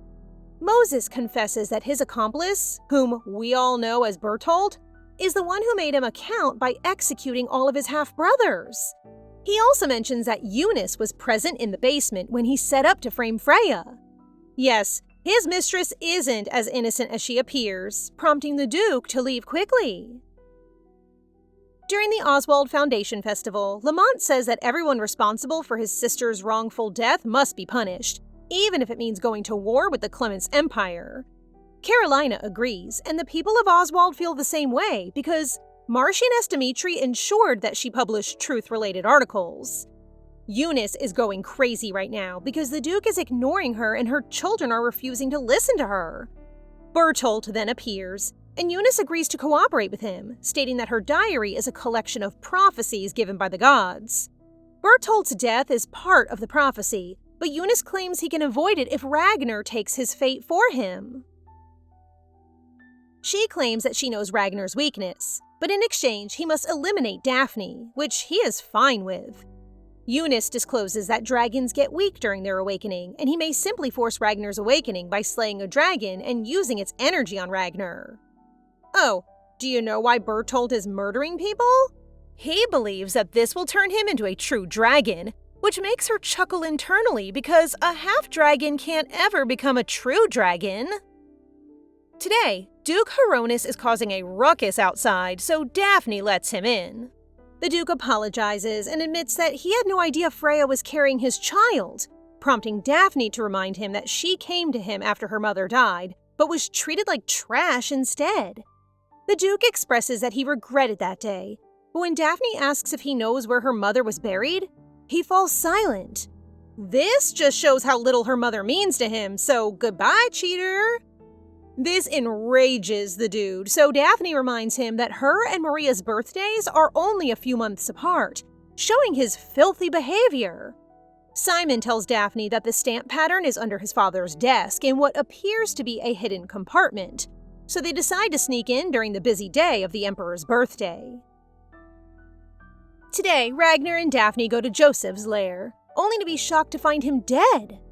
Rara is absolutely certain that Bertolt is responsible for this. Rara is in deep sorrow, and all Daphne can do is give him a comforting hug.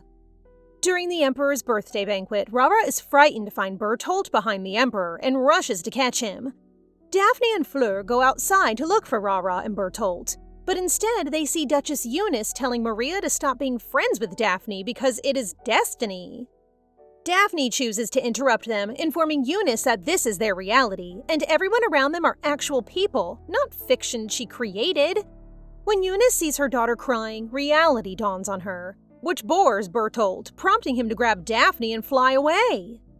Meanwhile, inside the palace, Simon discovers that Daphne has already informed her parents about the situation, so he shows Uncle Axel the seal. Axel verifies that this is his brother's seal from when he was crown prince, so Uncle promises to help with the investigation. Simon is on his way to his father's office when he runs into Ragnar, and they both get shivers as they realize they don't know where Daphne is. But first, they secure the evidence, and then using the seal, they uncover the hidden compartment to discover the deal he made with Bertolt. Assassinate Simon's grandfather! They also discovered the deal the Emperor made with Duke Hronis. Bertolt bursts in through the window and, seeing that the boys already have the evidence, carries Daphne and flies away. Rara pursues them and wants to put an end to Bertolt's evil ways, so he follows him to the teleportation magic circle. He promises to return, but Daphne refuses to wait and pursues him. When she arrives, the two brothers are fully engaged in their fight, scorching the forest. Bertolt pierces Eunice as she enters the teleportation magic circle, and he instantly flies away when Rara arrives. The two resume fighting while Daphne yells at Eunice to stay alive and pay for her sins. Eunice, on the edge of death, realizes she genuinely loved the Duke and regrets not being able to tell him, but she chooses to accept her fate and die.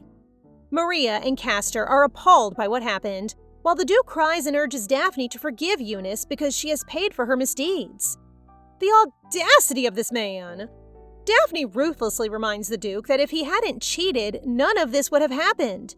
Thus, he should start owning responsibility for his actions. Daphne then searches for Rara, and she discovers him near the waterfall suffering from horrible headaches. Every time he awakens, the curse Bertolt placed in him activates, indicating that Rara is poised to ruin everything, but Daphne simply hugs him. To their amazement, Ragnar stabs himself. And don't worry, this is part of the spell Joseph casts on him. There is a chance he will perish, but it worked, right?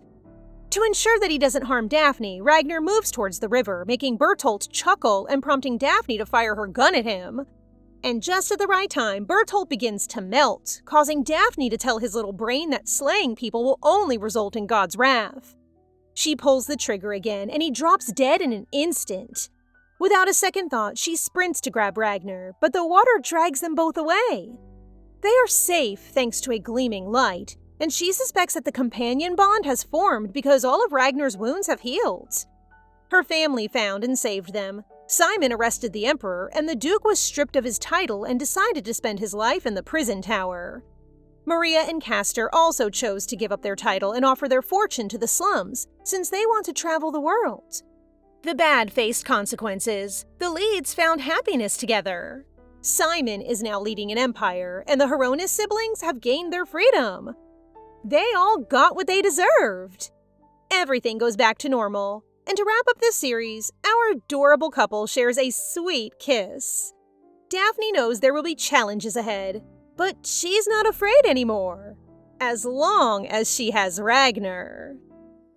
Seems rushed, but I actually like that it doesn't have a grand finale. It feels like watching real life unfold. Just like Daphne, I know you all face fears and hardships, but with time and effort, things truly do get better. Thank you for watching till the end.